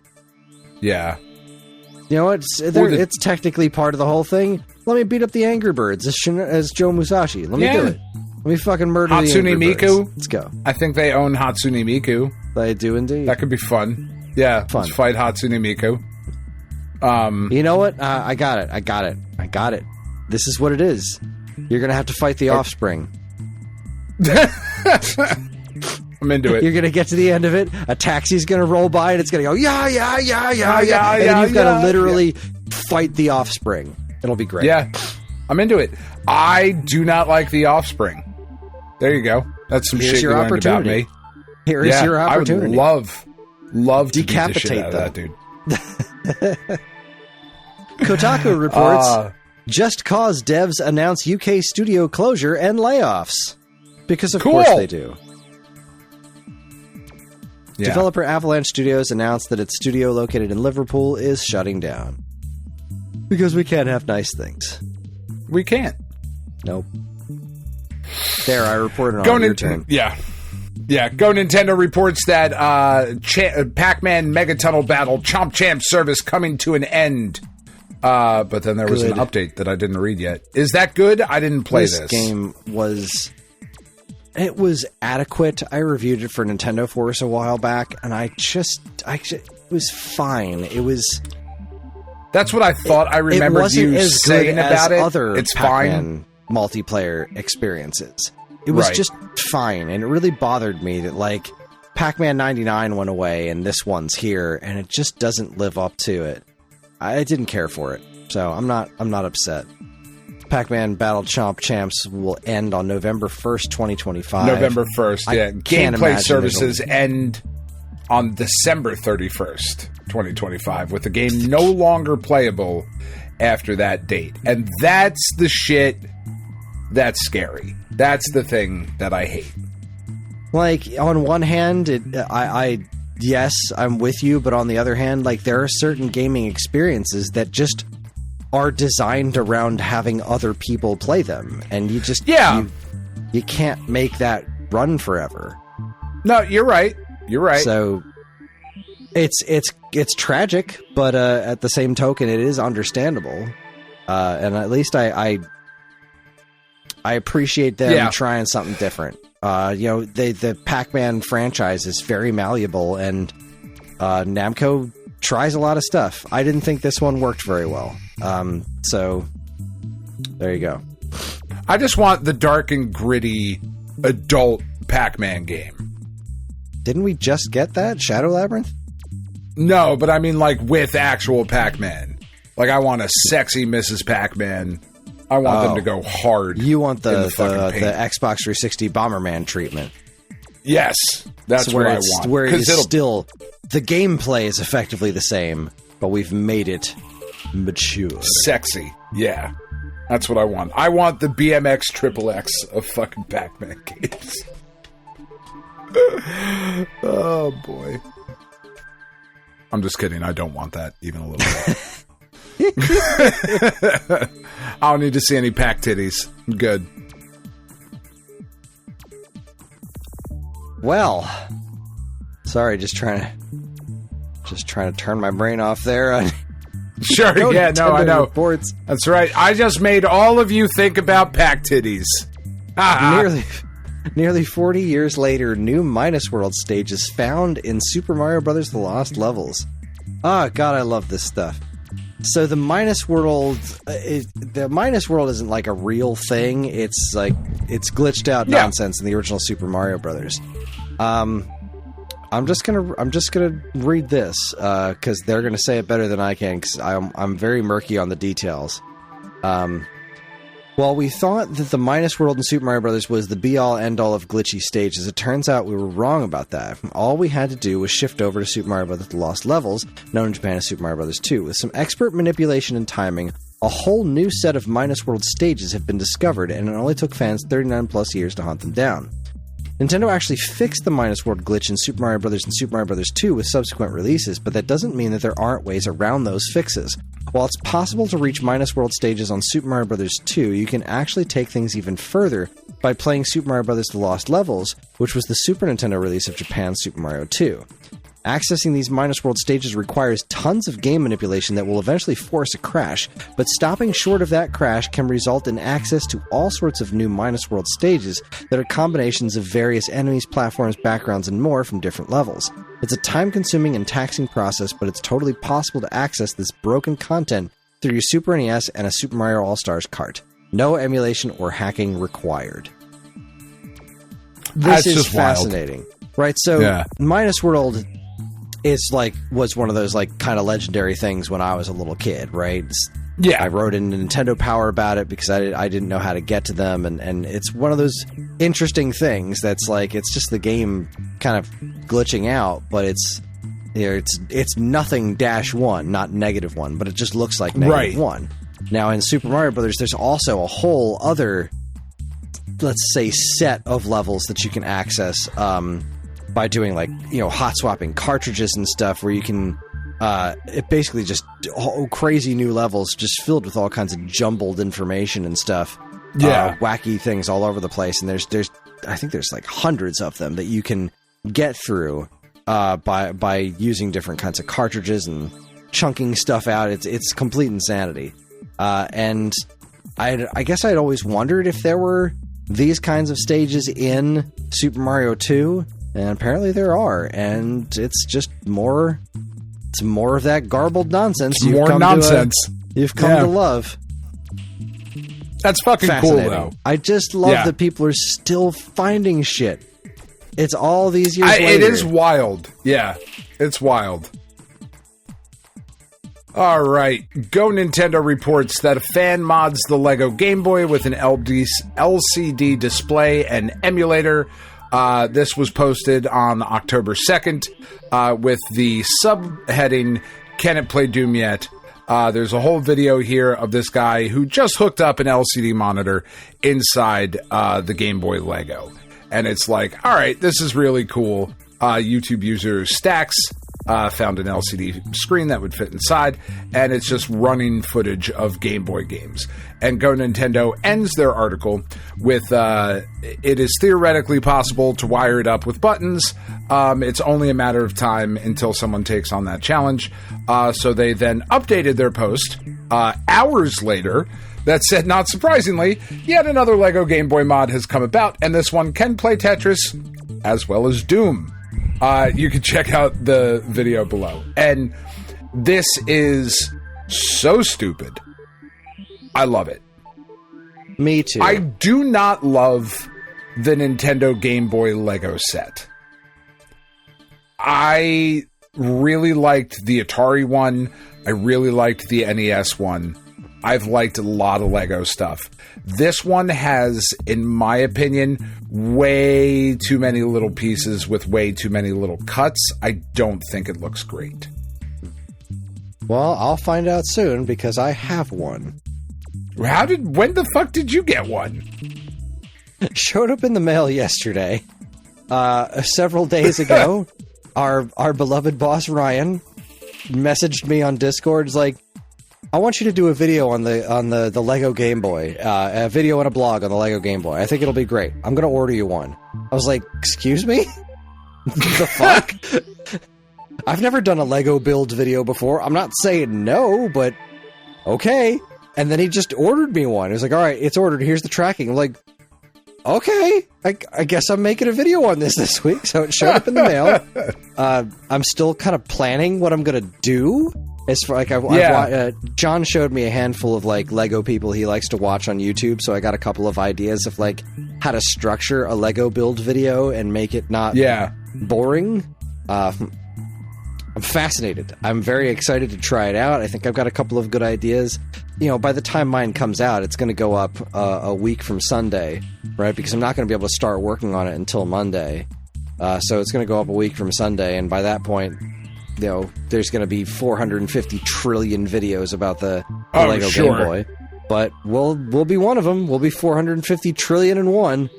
I mean, that's not nothing. Hey, Ryan, if you're listening, there's a Transformers Soundwave Lego that I would love to make a video about. Yeah, just while we're doing videos about Legos, I got a whole list. Very curious. I haven't even opened the shipping box yet. He ordered it straight. He ordered it straight from Lego because he didn't order it from Amazon, where Amazon broke street date on the Lego set. So a bunch of people got it early. But yeah, that's going to be a part of my week next week, which is very interesting. Yeah, I mean, there's a Pac-Man arcade I'd love to do for you. A Simpsons Krusty Burger, kind of into that one. You know, while we're just throwing out ideas for content. Moving on, IGN reports the voice behind Mortal Kombat's Toasty is leaving NetherRealm. Yes, after 850 years of service with NetherRealm and Midway, Dan Forden is leaving for greener pastures. Doesn't appear to be leaving in any sort of bad way. Just I figured I've been around long enough, want to reclaim that time for my own interests. So there you go. I mean, good for him. I'm sure he's not hurting for money. Good for him. No, I'm sure he's doing fine. This is a lovely story. Dude gets to retire and move right on off to into the sunset. He wants to do in life. Yeah. I mean, can't must be fucking mad at that. Nice. It really must be.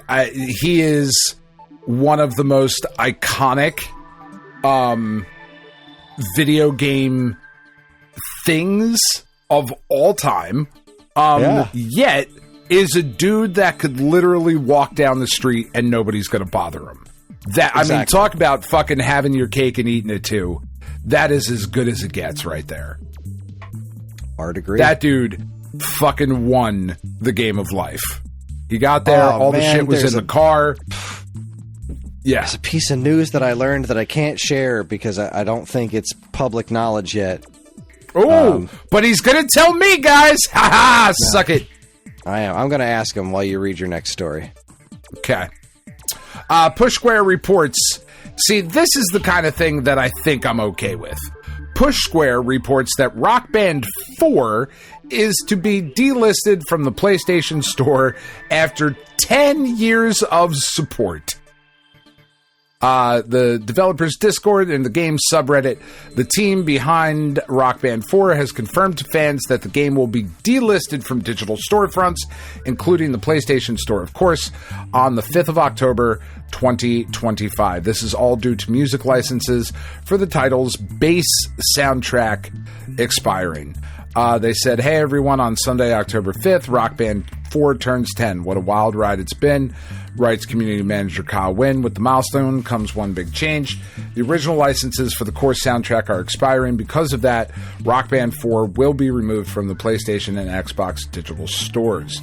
Wynn confirms that if you already own the game, you'll still be able to download and play as normal. The same applies to DLC. Songs will come down as they hit the 10-year mark, but anything you've purchased will remain in your library. So, if you are listening to this on Monday, you're too late. And if you're listening to this on Friday, you're way too late. But 10 years of support, I feel like that's enough. You know? Yeah, that's pretty solid. And all the old Rock Band stuff still functions, you know. Right, and they're not taking it away. It's not like the Pac-Man game where the game is no longer accessible. This is like everything you own, you still get to play, which is pretty cool. Oh man. You skipped over a story, so I guess I'll go back and read. Did I? What did I skip over? Noisy Pixel reports Hotel Barcelona publisher responds to AI content backlash, promises full removal in future patch. I don't know what any of this is. I don't even know. What's Hotel Barcelona? That is the new Suda 51 joint. Oh. Which Neat. is what made me really sad that there was AI in it. He seems better than that. Slasher roguelite from White Owls, Suda 51, and Swery. The team acknowledged that it failed to properly disclose AI-generated content available in the NG Plus VHS tapes and confirmed. Wow. Wild. So what that sounds like is we wanted to see if we could get away with it. Like anytime I see something that says we failed to properly disclose, that means we were seeing if we could get it past you. And I expect better from a dude like Suda 51. You know what I mean? But it's not necessarily clear. It's not super clear what was. Let's see. The publisher updated the game's store page and the brothers is working with White Owls to replace this content in a future patch with fully human-made work. It's difficult to because this is not just a Suda game. It's Suda, Swery, and White Owl. So it's difficult to kind of nail down who knew what. And it's AI-generated content available in the NG Plus VHS tapes. So it seems like it's like background content that New Game whoever Plus was working. Yeah, so whoever was working on it, New Game. According to Cult, the issue lies specifically in the New Game Plus VHS tapes where some voices were generated using an AI text-to-speech service, and the Red Tree Entertainment logo has been partially edited and refined using Photoshop generative AI. Huh. Yeah, so it's none of it seems horribly egregious, but also it doesn't seem like it's the kind of... like, who knows who knew about this? This could have been some... low-level programmer just trying to make their day a little bit easier. But which, you should know better. Not great. Yeah, you should know better.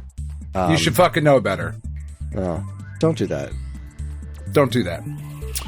Nintendo Life reports that Sega and athletic apparel brand Puma have announced a brand new limited edition Sonic the Hedgehog collaboration, which launches on October 30th, 2025, to celebrate the release of Sonic Racing Crossworlds. There is all types of stuff.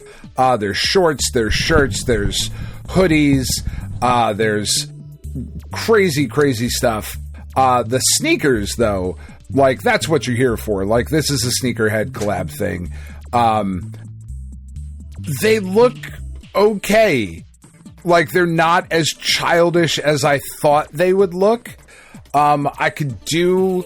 Like, I might have considered picking up a pair of these if, like, they didn't have the big character on the tongue. I think the Tails ones look the coolest. They're bright yellow. I think those are pretty dope looking.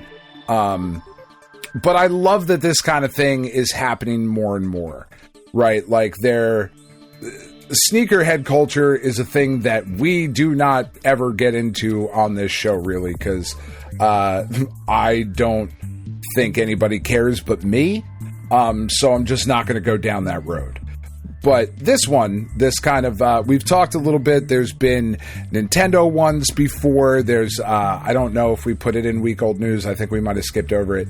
But there's some Sony 30th anniversary Reeboks coming out that look pretty cool. These Pumas have like a nice little, like, as you're lacing up the sneakers, there's a little golden ring to tie the laces through. Like, they're pretty cool looking. I dig them. I like shoes. Yeah, I have but two pairs of shoes. Yeah. No, I do not understand sneakerhead culture, spending tons of money on shoes that you're never going to wear, and even when you do wear them, you have to make sure you don't walk on anything dirty where all the dirt is, because you can't have dirt on your many shoes, and then you have to clean them, and I don't get it. I just don't. You said you have shoes. 2 pairs of shoes. I do. I have, because I just bought a thing to hang in the closet door to upstairs to my attic, because they were taking up too much room in the bedroom. I have 18 pairs of shoes currently. I think that's a lot more than 2.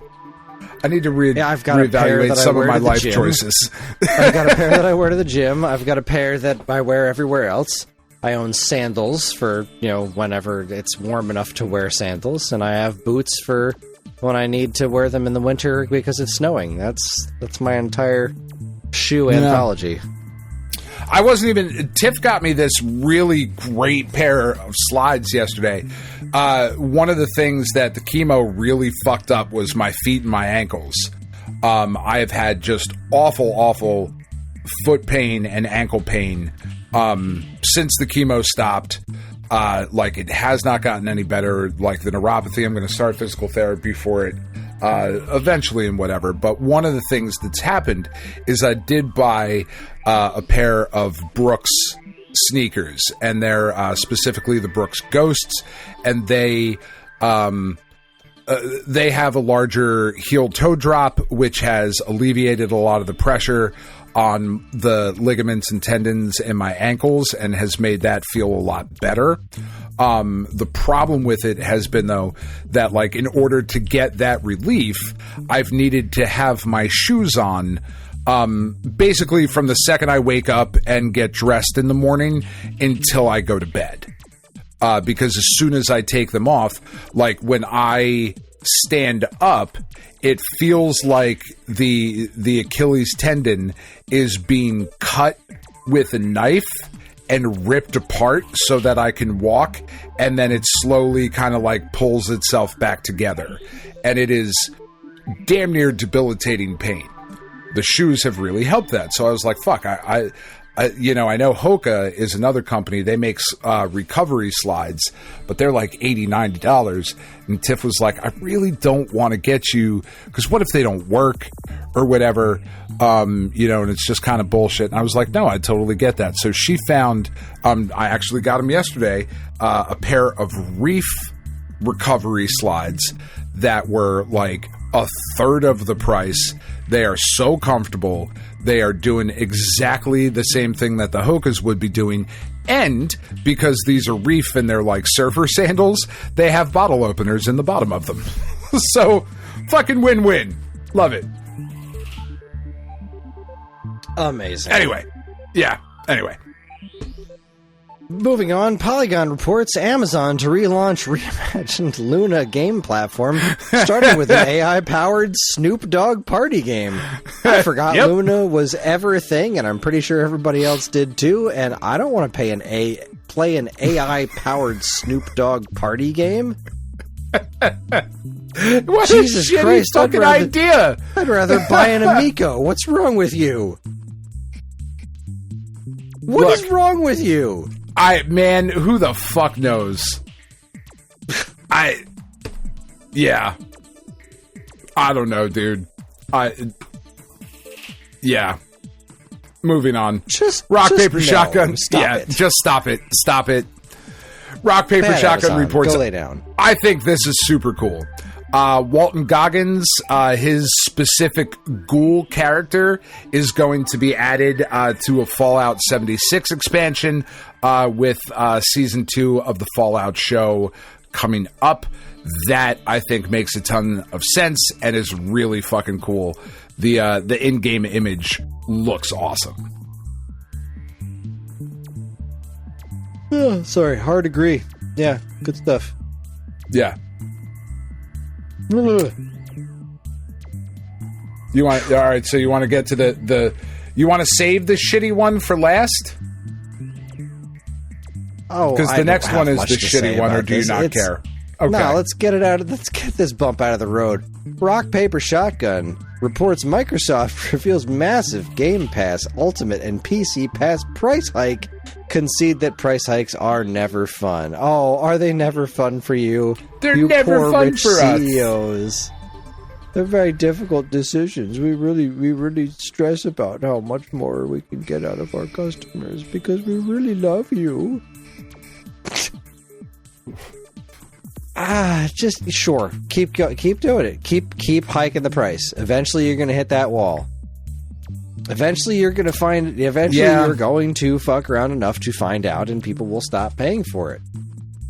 The amount of damage that Microsoft has done to this entire industry with Game Pass is astronomical. It really is. So sure. Keep raising the price. Just like Disney Plus and Netflix and Hulu, just keep raising the price. Eventually, you're going to price everybody out of it. Well, because they got to a point where all of us who were on the cutting edge, quote unquote, those of us that are around our age that discovered things like Napster and LimeWire and Kazaa and all of that shit, and we're like, fuck it, I'm never paying for anything ever again, suck my dick, blah, blah, blah, right?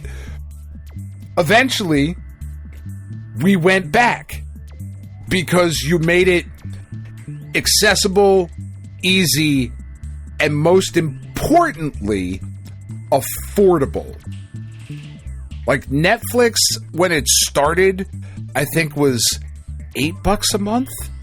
Like when it started with the streaming, I think it was like $8 a month, and there was high quality shit. It was worth it. $8 a month, and they were the only ones.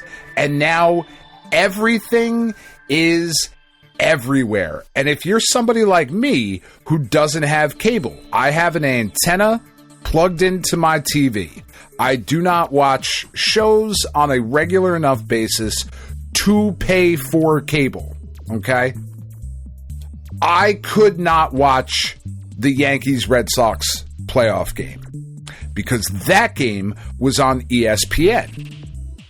So my options were to pay for YouTube TV for a month, which is like $75, or pay for Fubo or Sling or whatever the fuck, or get some sort of cable package for the month so I could watch just these 3 games, right?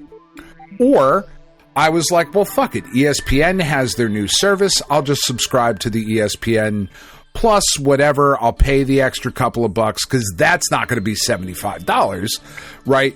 But I couldn't do that because when I signed up for my last iPhone plan, I got the Disney Plus, Hulu, and ESPN bundle through Verizon, so that bundle isn't able to be upgraded. So I couldn't pay them money to watch these games. There was no other way to do it. So I went, I mean, you're telling me there's no way to do this, but I fucking know there is. So that's where we are. And that's what we're getting back to. Like, it's just insanity. It's fucking insane. We're all hitting a breaking point soon. It's... I mean, we were talking what last week? Last week or the week before? I'm being priced out of video games entirely. Yeah, I can't get any of these amiibo. I can't afford the Mario Galaxy stuff right now. It's simply not an option. There's just not enough money to go around, and it's harder for a lot of people than it is for me. Well, and they're just. Yeah, I mean, and so that's why I put this next story like right after it. Push Square reports that Michael Pachter has said in a recent interview, he's a business analyst, that Sony is a terrible company that's blowing it in the games business. These comments were made during an interview with Yahoo Finance, because apparently Yahoo is still a fucking thing, as part of a discussion surrounding the news of the EA acquisition from three partners. Pachter believes that connect to TV is the future, and when talking of any further acquisitions, the analyst responded the following to the idea of buying Sony. No, Sony for sure not. Sony is a terrible company. They actually are blowing it in the games business. Games are moving to connect to TV. So think about all the participants that are going to deliver the way we get movies via Netflix. Forget the subscription model. Just think about iOS becoming on your TV. Free-to-play games on your TV. Who's going to deliver that? Cloud providers. AI. That was his quote. So according to this fucking douchebag, the thing that gamers are massively pushing back against, AI, cloud providers, is the future. And he might be right that it is the future, but it's not now, and it's not anytime soon. I mean, Michael Pachter is a goofball, to put it nicely. He's been hilariously and loudly wrong about Nintendo for decades. Why do people keep fucking talking to this guy? I don't know. I haven't heard his That's name the craziest thing. I was like, Michael Pachter's back? Okay, sure. Yeah. What does he have to say? A bunch of fucking nonsense. All right. The funny thing in this article is that because Sony is not invested heavily in cloud gaming and streaming, and play off of a TV, needing a PS5. Like, this is funny. PlayStation was one of the first to offer the video game streaming service PS Now over 10 years ago. They have their streaming-only handheld, the PlayStation Portal. Apple has had the Apple TV with games on your TV. That's been there for... I mean, how long have you had an Apple TV with the capability to do that? You know what I mean? Like, and here's this guy. Years. Think about iOS becoming on your TV. Like, I don't have to fucking think about it. It's a thing. You clueless fucking twat. Oh, God. Noisy Pixel reports Absalom animated series announced by Dotemu and Supermonks. Now, Absalom looks like a pretty neato game, and it's already getting an animated series. So, that's cool. I think that's really cool, and I love Dotemu's style and animations and everything they're doing, and I think that kind of natural transition into an animated show is really fucking cool. Great. Yeah. Lastly, in a bit of what I would deem great news, Rock Paper Shotgun is reporting that Disco Elysium devs at ZAUM formed the UK industry's first recognized video game workplace union. Yay! That's it. That's it. Just form unions. Just do it. Just fucking do it. Like Nike says, just do this. I took that personally. Like, this is where we have to go. We are very rapidly, as a world, if you just take politics out of it, look around what is happening in the world. If you are not in a union-protected job, you are fucked. Full stop. You're fucked for the foreseeable future. And yeah, because we've gotten back to, not that we ever left the class warfare system that has been the entire history of this planet, but we've gotten back to the billionaire elite, quote unquote, class just being upfront about it. For a while, they tried to keep it in the background, and over the last 10, 15 years, the gross disparity between the top earner at a company, the president, CEO, versus the average worker has become so disgusting. They just don't care anymore. They just don't care. And we've all collectively bent over and taken it. And there's a lot more of us than there is of them. That's like... And I am not saying starting a union is easy. I worked at a job where I was threatened with immediate termination if I said the word union out loud again. I understand the fear and all of that stuff that comes from it. But this is one of those situations where, just like has been the message of unions this entire time, somebody has got to be the first. And somebody has to fight for things to be better for people coming after them. And you have to decide you give a shit about that. Otherwise, you're done. And that sucks. So, well said. Form unions. Yeah. Form unions. And eat onions. And on that note... Sure. I love onions. We're going to take ourselves yet another break. When we come back, we are going to check in with the checkpoints, see what we've been up to, see how we're hanging in there. You're listening to the Stone Age Gamer podcast from Geekade.com. Stick around.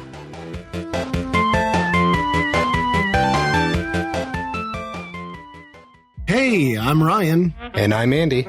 Neither of us are David Crane, but we are the hosts of David Crane's Amazing Movie Time. That's our monthly Geekade Patreon exclusive podcast that covers movies that are cult classics, weird, or just sometimes laughably bad. We ourselves have at least two of those qualities, so I guess it makes sense to hear what we think of those movies in retrospect. You can hear all that and more by becoming a Geekade Patreon supporter. And, as always, be kind, rewind.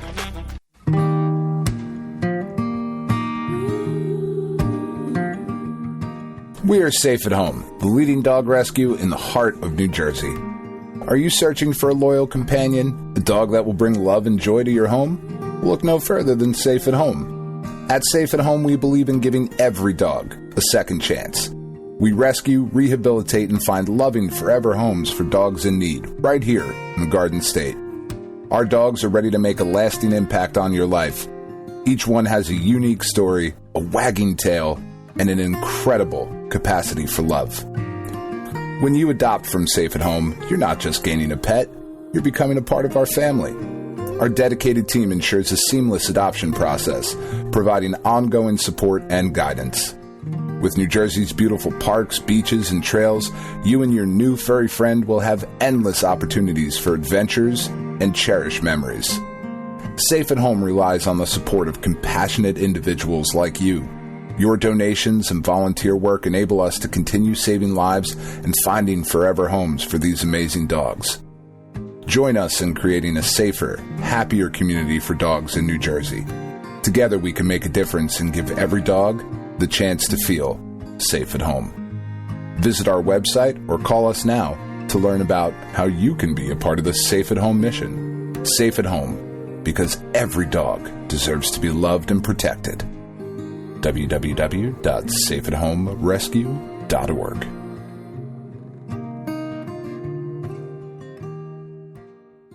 Do you miss the days when you'd get a fresh issue of Nintendo Power in the mail every month? It was stacked with reviews, previews, and all manner of cool new stuff about the world of Nintendo, and it even came with a free poster. Well, you don't have to miss those days anymore because Nintendo Force is here. Functioning as a spiritual successor to Nintendo's classic magazine, Nintendo Force is staffed with top-notch writing talent, and me for some reason, to deliver fresh new reviews, previews, and more right to your door every other month. And yes, posters are still included, except ours are double-sided. So if you want the thrill of learning all about the world of Nintendo in physical format, head on over to NintendoForceMagazine.com and learn all about it. Nintendo Force Magazine, the force of Nintendo fans.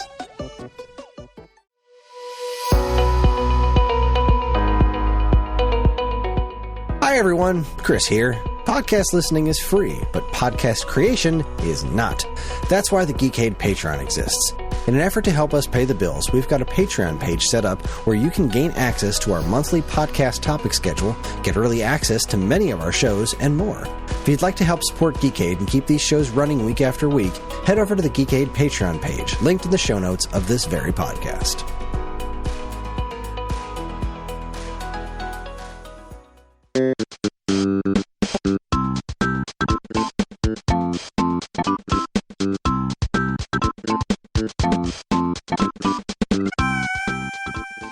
All right, everybody, we're back, and let me tell you, the chocolate situation has not improved. The chocolate that I put the water in. All right, so the other two chocolates, I've just left them there in the slow cooker, which I turned off the slow cooker. But the other two are still pretty liquidy, right? It's just not liquidy enough to do cake pops with. But the one that I put the water in has gotten even freaking weirder. Now it's all like rubbery. It's so weird. That's very strange. Yeah, very, very Thankfully, we are getting rid of some more of these fucking nonsense, regulations and whatnot, so we can put more microplastics in our food. Oh yeah, because I'm pretty happy about that. What's getting in our way is regulations. Yes, you've been on that train for years. Oh yeah. Well, with that, God damn it. Anyway, let's check in with the checkpoint. Checkpoint!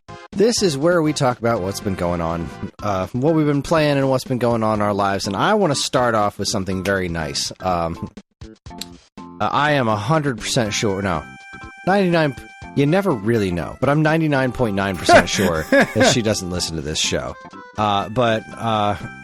So, one of the many just legion of things that is not going great over here is that money's been super tight. Yeah, and we thought we were kind of climbing out of it, but then the government shutdown happened, and now we're okay, but we don't know how long we're going to be okay for. So Ellie's birthday party is this weekend, and one of the things that we were going to do is we were going to get one of those pretzel trays, the little the pretzel nuggets from Philly Pretzel Factory. We did one for John's party, and everybody loved it. But they're a little spicy, they're like $40-$50 or something for one of those things. They're not which cheap. Is a lot for fucking pretzels. It is. I mean, now granted, at the end of the day, fucking pretzels. It's a lot, but they're still pretzels. Exactly, they're still pretzels. It's a lot for pretzels. I was talking to I got this friend Erica. She's one of my closest friends now. Her and her daughter and Ellie are super tight. They're best friends, and they have a standing play date every week. She's coming over for the birthday party tomorrow. There's going to be a sleepover. She's one of the girls that's sleeping over. We were talking about the party because we talk about all kinds of nonsense. and I had mentioned, she asked, like, what was going on, because we were trying to decide what the hell kind of foods we were going to get for the party, because Ellie kept changing her mind because she's a 9-year-old girl. And yeah, she was talking about a pretzel tray at one point, and she had asked, like, oh, what was the final word on the pretzel tray? And I was like, yeah, we kind of wanted to do one of the pretzel trays, but at the end of the day, it's just not really in the budget. So we're going to skip the pretzel tray. We're just going to get like a box of the super pretzel nuggets, and that'll be fine. There's not that many kids at the party, and it'll be fine. And it would have been fine. Then I got home after pickup today, and she had sent me a text of the order. She ordered the pretzel tray for us. She's like, you pick it up tomorrow. That's awesome. I was like, fucking hell. So, Erica, I know you're not listening, but if you are, that 0.01% chance, thank you very much. You fucking rule. That's fucking great. Yeah. It's nice when people are nice. Like it's nice. It's not that hard. This is wonderful. So, as we record, I have just random video game music playing low level in the background. I haven't heard this one in a while. It's the God, Jesus Christ! It's hitting me with the nostalgia. I don't know why this one doesn't come up more often. It's the victory music from Mario Kart 64. Okay. You finish a race, and then it's just the little music that plays while it's showing you all the rankings. And God, it's hitting me in the nostalgic feels right now. Oh, I spent so much time with Mario Kart 64 back in the day. It was very good. It's a very good game. It was indeed. So what else you got this week? What else? Me? Yeah, sure. I'll keep going. Yeah. I'll keep going. Yeah. This week was stressful for many, many reasons. My multi-years long mental collapse continues, and I'm keeping it together the best of my ability. I did watch a video, not much of it, but I was doing some research for things, and I was looking through the Stone Age Gamer YouTube channel, and at a friend's recommendation, I looked at a video of myself from 2 years ago, and I reluctantly admitted that I have made progress at the gym, and I look better than I did a couple of years ago. I was like, all right. Okay. Reluctantly admitted. I guess I can see that there is some improvement there. Good for me. So I guess that felt pretty good. But yeah, That's nice. I'm plugging away on the next Mario video. This one's really proving to be a challenge for me because it's an area of Mario history that I don't find super interesting. I'm slapped in the middle of the new Super Mario Brothers stuff. It's right. Like 3D Land is a really fun little 3D Land's very interesting. It was a new kind of Mario game, but now I'm New Super Mario Brothers 2 and New Super Mario, the back-to-back New Super Mario Brothers 2 and New Super Mario Brothers U is like the rest of this video, and it's like I just can't muster up the enthusiasm to try to make the history of these games interesting because it's just fucking not. It just isn't. New Super Mario Brothers and New Super Mario Brothers Wii were massively successful, so Nintendo was like, let's do that again and again. And then so, whoa, wait a second. What do you mean again and again? It's like, no, we're going to do it on 3DS and on Wii U. They're going to be two different games. We're going to release them a few months apart. They're not going to cannibalize each other. It's going to be just fine. And that's not me assuming. That was when I worked at Nintendo when this was happening. Right. So I heard directly from people who worked at Nintendo. I asked them that question. Aren't you afraid of these games cannibalizing each other? Being so similar to the older New Super Mario Brothers games, aren't you afraid that you're going to do a little burnout here? And the answer was fucking no. So it's hard not to be jaded around this time, and it's especially now having played Super Mario Brothers Wonder and then playing that game and thinking, geez, we could have been getting Mario games this creative for the last 10, 20 years. Yeah. If New Super Mario Brothers hadn't been this insanely massive success, but it was just another example of a company just learning the absolute wrong lesson from something. Like, the takeaway wasn't this specific Mario game, let's just do exactly this and change it as little as possible over and over again. That's not what it was. New Super Mario Brothers on DS was a massive success because it was finally a new Super Mario Brothers game. There hadn't been a new 2D Super Mario game since Super Mario World in 1990 fuck-mothering 1. So you finally made a non-3D, right? Because the 3D Mario games are very cool, but at the end of the day, they're not as accessible as a 2D Mario game. So they made one of those it's just different. On an insanely popular platform, and it sold a butt ton of copies. And the takeaway was, well, this is the winning formula. It's new Super Mario Brothers, so everything needs to look and sound and play exactly like this. So let's do it again on Wii. Let's test this theory. So they they barf new Super Mario Brothers Wii out, and they add the propeller hat as the new power-up and lots of cutesy motion controls, and now you've got the 4-player multiplayer thing. That's game sells a bajillion copies. Why? Because it's new Super Mario Brothers. No, you idiots! It's sold because you can finally play a new Super Mario Brothers game on your fucking TV, and you can do it with your friends in multiplayer. It's not because of the super simple art direction and the insipid music. It's none of that. It's because it was a new... What people wanted out of their Wii, and this is the thing that Nintendo kept brushing right up against and then kind of missing the point of, is like when you look at it, most of the stuff that's sold really well on Wii, like New Super Mario Brothers, Donkey Kong Country Returns, those traditional style games, and even stuff that started to get some attention, like the WiiWare Excitebike World Rally. Yeah. Like, anytime somebody would see that, because it wasn't advertised, like, at all, but anytime somebody would see it, be like, oh shit, it's Excitebike. People just wanted their Nintendo back, you know? People just wanted their NES back. And most of the time, like, Donkey Kong Country Returns sold a fuck ton of copies. Because it was Donkey Kong Country, again. But a new one.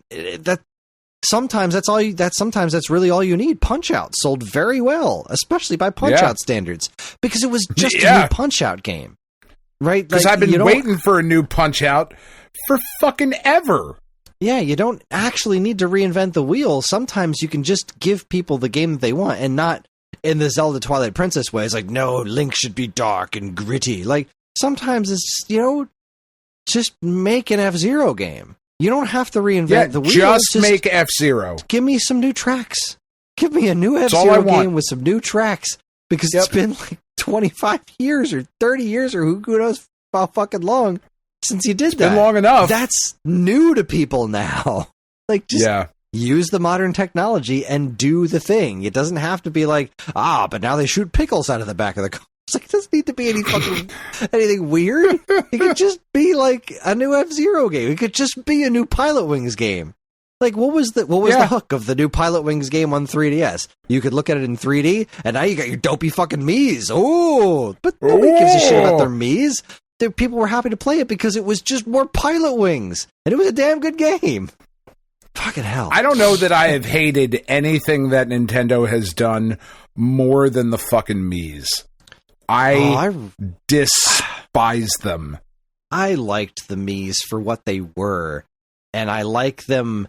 I like the way that they can be used as your personal avatar in certain things. Like the Wii Sports is a perfect opportunity to use something like that. This weird little Mii world that they created, and then they did shit like Miitopia and the 3DS Street Pass things, and the upcoming fucking Tamagotchi Life that uses Miis. Like, there's this very specific thing that you can do with those. I wish that they had evolved them, like with that new what did they do with the Miitopia or whatever it was that they released on Switch for some fucking reason, had this crazy new version of the Mii Maker where you could do tons of new things with Miis, And it was fascinating, but it was tied to that one specific game instead of like, just kind of keep going with that. Like, let us customize those things even further. I thought they were a neat idea, and I certainly didn't hate them. And I liked seeing the creativity of what people could put together with them, and I liked seeing all the weirdo Miis when I did Street Pass and stuff. I thought Miis were great, but again, only in these specific instances, like the games that were designed around that specific flavor, that specific language. I didn't think Pilot Wings just belonged in that at all. It just didn't. I hate them. I see your points and I acknowledge them as valid, and I reject them completely out of hand. I hate them so much. And I can't even really put a finger on why. But I see them and they just make me angry. Yeah. That's fair. So yeah, over the weekend before the week started proper, I got to play about 2 levels of Kirby, the DLC. I think I've got 2 levels left. And then for the rest of the week, I played Yoshi's Island for like 10 minutes one day. That was about all I got to do of anything. I watched Karen and I watched the new episode of Peacemaker. I think we got through 2 more episodes of Only Murders in the Building. I think we're about caught up with that, although I fell asleep during last night's episode because I'm just so fucking burnt out. I am right at the edge of my rope, just emotionally and physically and just general stress-wise. I haven't had a proper day off in forever, and I'm not going to get one for the rest of the year. I have vacation time that I need to use. I have use or lose vacation time, so I have days off scheduled for the rest of the year now, which is neat, except that they're not days off.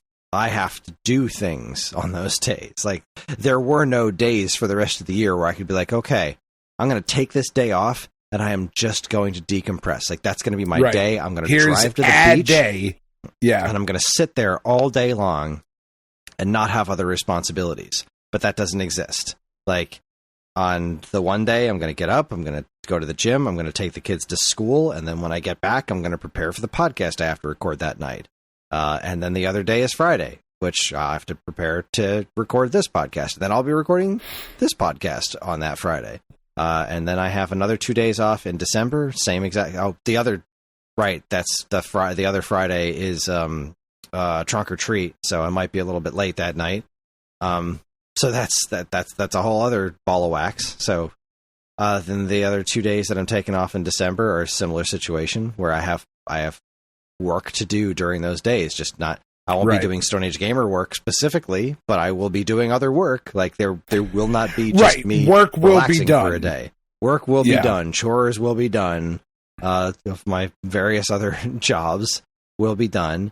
And then the other week that I have, that the rest of my vacation time is the week that the kids are off school, between Christmas and New Year's, which I take off every year because somebody's got to be here for the kids, and I'll be able to spend time with the kids, and that's great. But I really need some time to myself. It is. They're great. Children. They're awful. They don't listen. At this age, you don't have to lie. They do tend to be awful from time to time. But I get a lot out of hanging out with them. I really do. I love those kids with every fiber of my being. They're not quite teenagers yet, so I don't hate them. but I just need some time to myself. Yeah. I need to fucking relax somehow. I'm thinking the Thursday, not next week, but the week after, the Thursday when it's not trunk or treat, I might, after I drop the kids at school, I might just drive to the beach, no matter how cold it is, and just sit there for hours. Yeah. Like that might just be what I do. It's just one of those things where, like, you either do it or your body is going to do it to you. And it already is. I've been there. My stomach hasn't been well all week. I've just crashed. Like last night, I crashed hard. I was just like, physically done. I was interested. Only Murders in the Building is a great show. I was interested in what was going on, but I was just fucking done. I just my body just stopped. And there's we're getting ready for the November sales, and I'm doing a lot of the work as far as planning them, and I keep fucking up the times with these things. I got a lot of new responsibilities recently at work, and I learned a lot of it really fast, and some of the processes are pretty complicated, and I didn't take the greatest notes while I was learning them, and so every time I do new stuff, there's always something wrong, and I don't understand why, because it's simple stuff, and it's been like that for freaking ever. Yeah. I'll put together a newsletter, and it's like, all right, I've double checked it, I've triple checked it, I've quadruple checked it. All right, it's ready to go. Just look at it one more time for me, Ryan. And then he's just like, the time on this is wrong. Like, how the fuck? How the actual fuck is the time scheduled wrong? I just did this, and I looked at everything that I could see with my eyeballs, and somehow I continue to fuck this stuff up. And it's because every single process for every single piece of everything that we do is completely different. There's like a different app that we use to create the countdown timer. There's a different app that we use to then create the emails that go out, and a different app that we use to create the coupon codes. And then I've got to find all the things that are necessary for the coupon codes. I got to come up with a theme. I got to come up with the codes are, and we can't use codes that we previously used before, and they got to go into the emails. They got to go into these 3 different kinds of emails, and it's a lot. And then it's on top of figuring out the sales stuff. And right now it's like, okay, well, we've got to come up with these big sales that go on every week in November every year. But what the fuck do we even have in stock? Like, what do we have that we can afford to discount decently, right? Because the November sales are the big ones, right? And you're not going to be like, oh, the Super SD System 3 is 3% off. Like that's not attractive. Nobody gives a shit. Like it's got to be stuff that's interesting. But so this is the month where we really need to be tracking down what products can we even put up on sale, and this is going to be largely my responsibility this year. And I'm not bitching about this. I'm not upset that I have this responsibility. No, sure. I think it's an exciting responsibility. Fact. Yeah. But it is the fact that it is on top of the responsibilities that I already have, and it's on top of the responsibilities that I have outside of this job, because I'm doing Quizzo every other week, and I have to help coming up with the actual quizzes for Quizzo, and then Wednesday nights I have to go out and actually host these things, and then I also have to figure out when I'm recording all of the other podcasts that I am a part of. And we're figuring out the timing on doing it's October, so we're doing 2 wave backs this month. We've got to do one for Castlevania, and then we've got to do one for our spooky special. And theater near you, we're doing Young Frankenstein, so that's going to be great. But again, we've got to do it. We've got to figure out how are we going to get these people together to watch the movie, and then how are we going to get these people together at the same time so that we can record it, and then when am I going to find the time to edit it, in addition to all of the other stuff that I'm doing this month and for the rest of the year. And it's just, and that's on top of the years-long mental collapse that I am trying to figure out, and starting therapy, and just the general personal stuff that I'm going through and trying to figure out, and it's just a lot. And then on top of the world being on fire, and who knows if my wife's going to be employed anymore, because it's not like there hasn't been talk of people of a certain persuasion just losing their jobs now. That's right. That's not a political statement. That is a matter of fact that this administration is saying, well, I don't think these people deserve to have jobs anymore, so we're going to take them. Yeah. Which, isn't fascist. No. And that's genuinely scary stuff, because if she loses her job, we don't have medical insurance anymore. Who knows if we're even going to be able to get unemployment? Like, what does that even look like right now? Is unemployment going to be blocked? Can the state afford to pay that much unemployment for all of the people that are going to be out of work from the government shutdown? Is she going to be able to find another job? Because the job market is terrible right now. It's almost as if you are suggesting, Kris, and I know you're not crazy enough to do so, but it's almost as if you're suggesting that elections have consequences. And yeah, I mean, that seems like a crazy thing for you to say, which is why I'm glad you're not.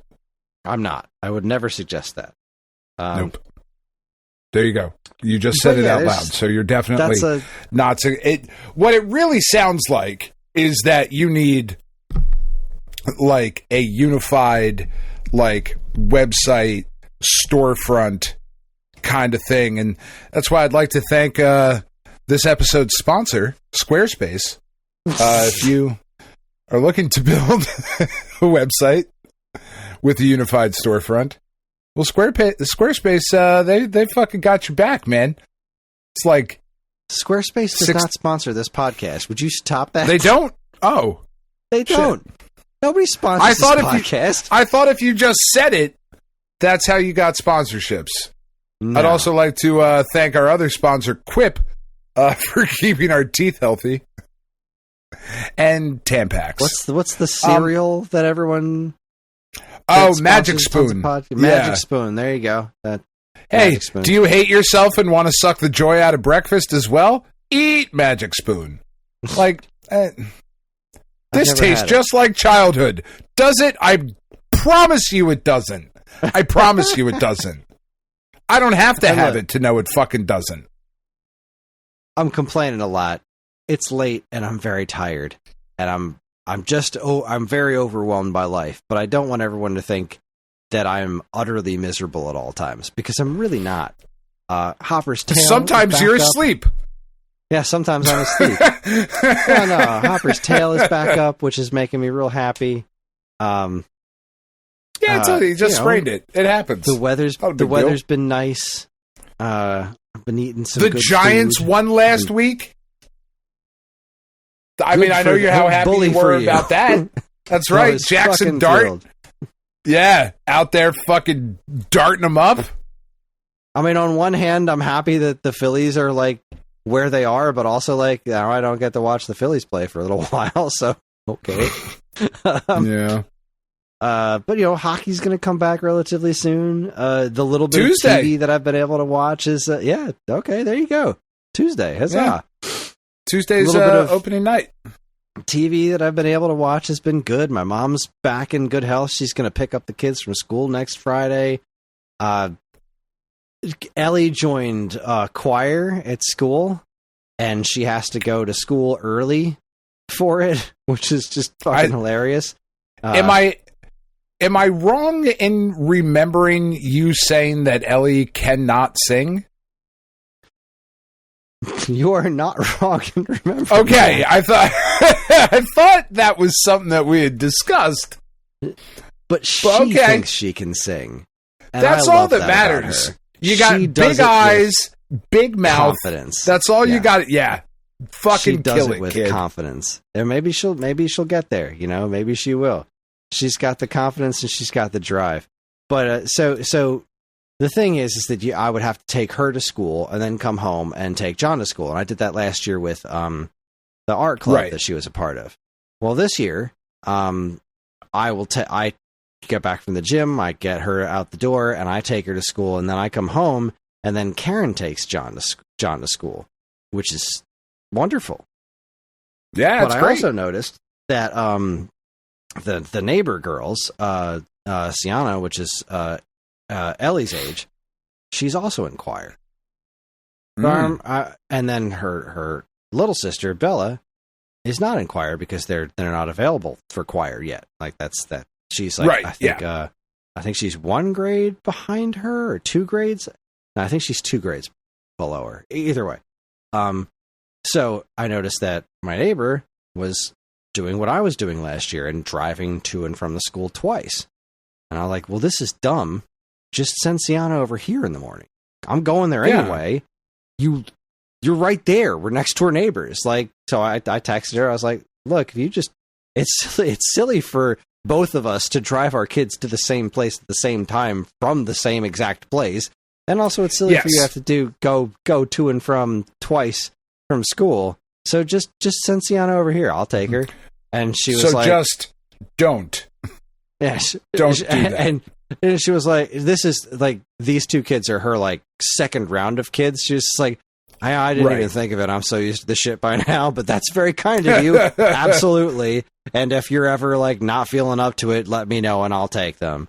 And I was like, "Cool, man, hooray!" And you know what?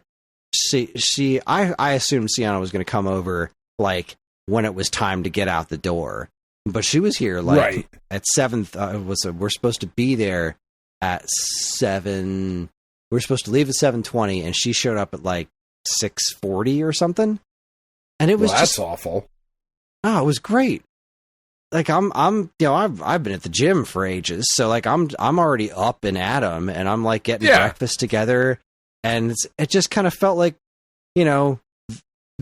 felt like we're the house that the kids want to be at, kind of a thing, She's just telling me about very June Cleaver of you. Yeah, it was just it was that's just okay. nice. It was nice having her around, and Ellie's she got a skincare routine thing for her birthday that she really wanted. Oh, that's she's fun. Like, I've got to go do my skincare routine, and she's up just like, no, you fucking don't. You're 9 years old. You have perfect skin. Like maybe in a couple of years you're gonna. Like, yes, this is a perfectly good habit, but like you're going to be fucking late to school because you're upstairs doing your skincare routine. It was so fucking cute. I love that. I'm like that's fucking trying great. to drag them out the door, and I can't get my kids to brush their fucking hair. Oh, you guys look like you don't fucking belong to anybody. That's John.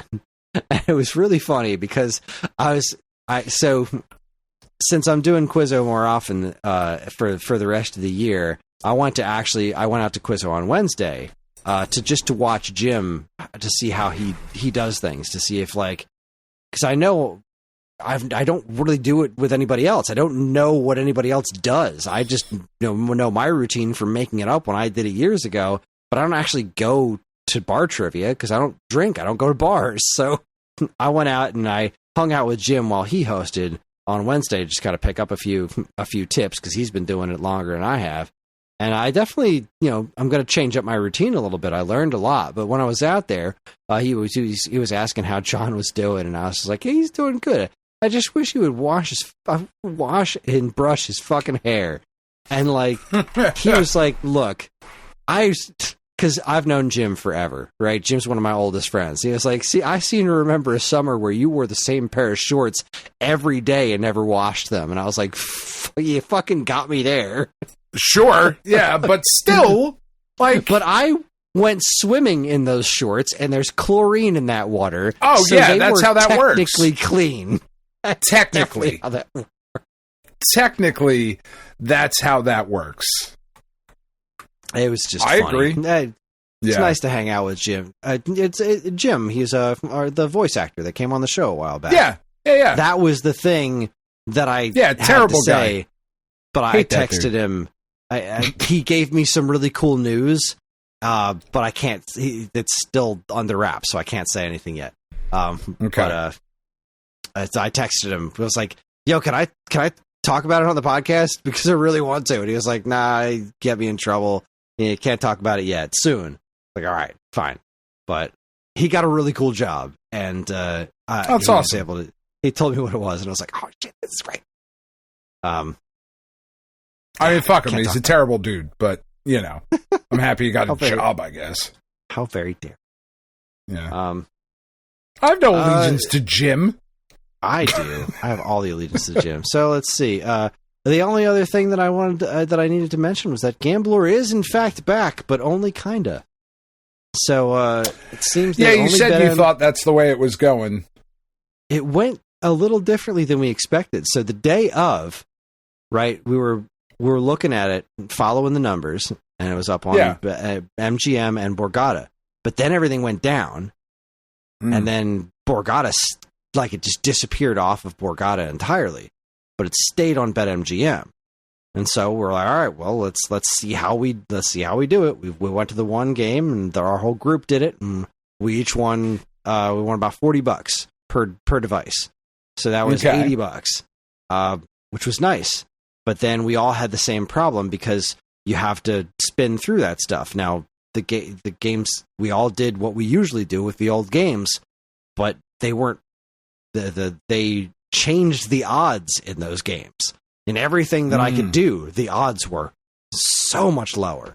I had $80, and so it was $40 per device, and I'm left with 17 on one and about 30 on the other, because we weren't winning anything. Like, just trying to spin through this stuff, and it was just going and going and going. Like, the numbers just kept getting lower and lower, and it was for everybody. I checked it with everybody. I was like, no, we're having the same luck. They must have just completely tanked the odds on this stuff.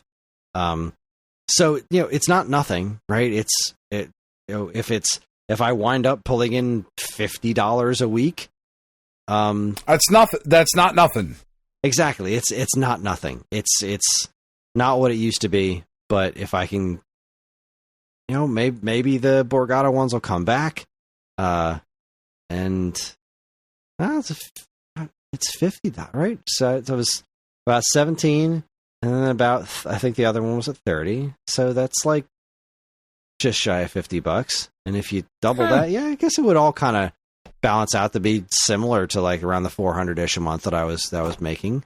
So that's not, again, it's not nothing. We'll see. Either way, it's more money than I had yesterday. So, I mean, go team, I guess.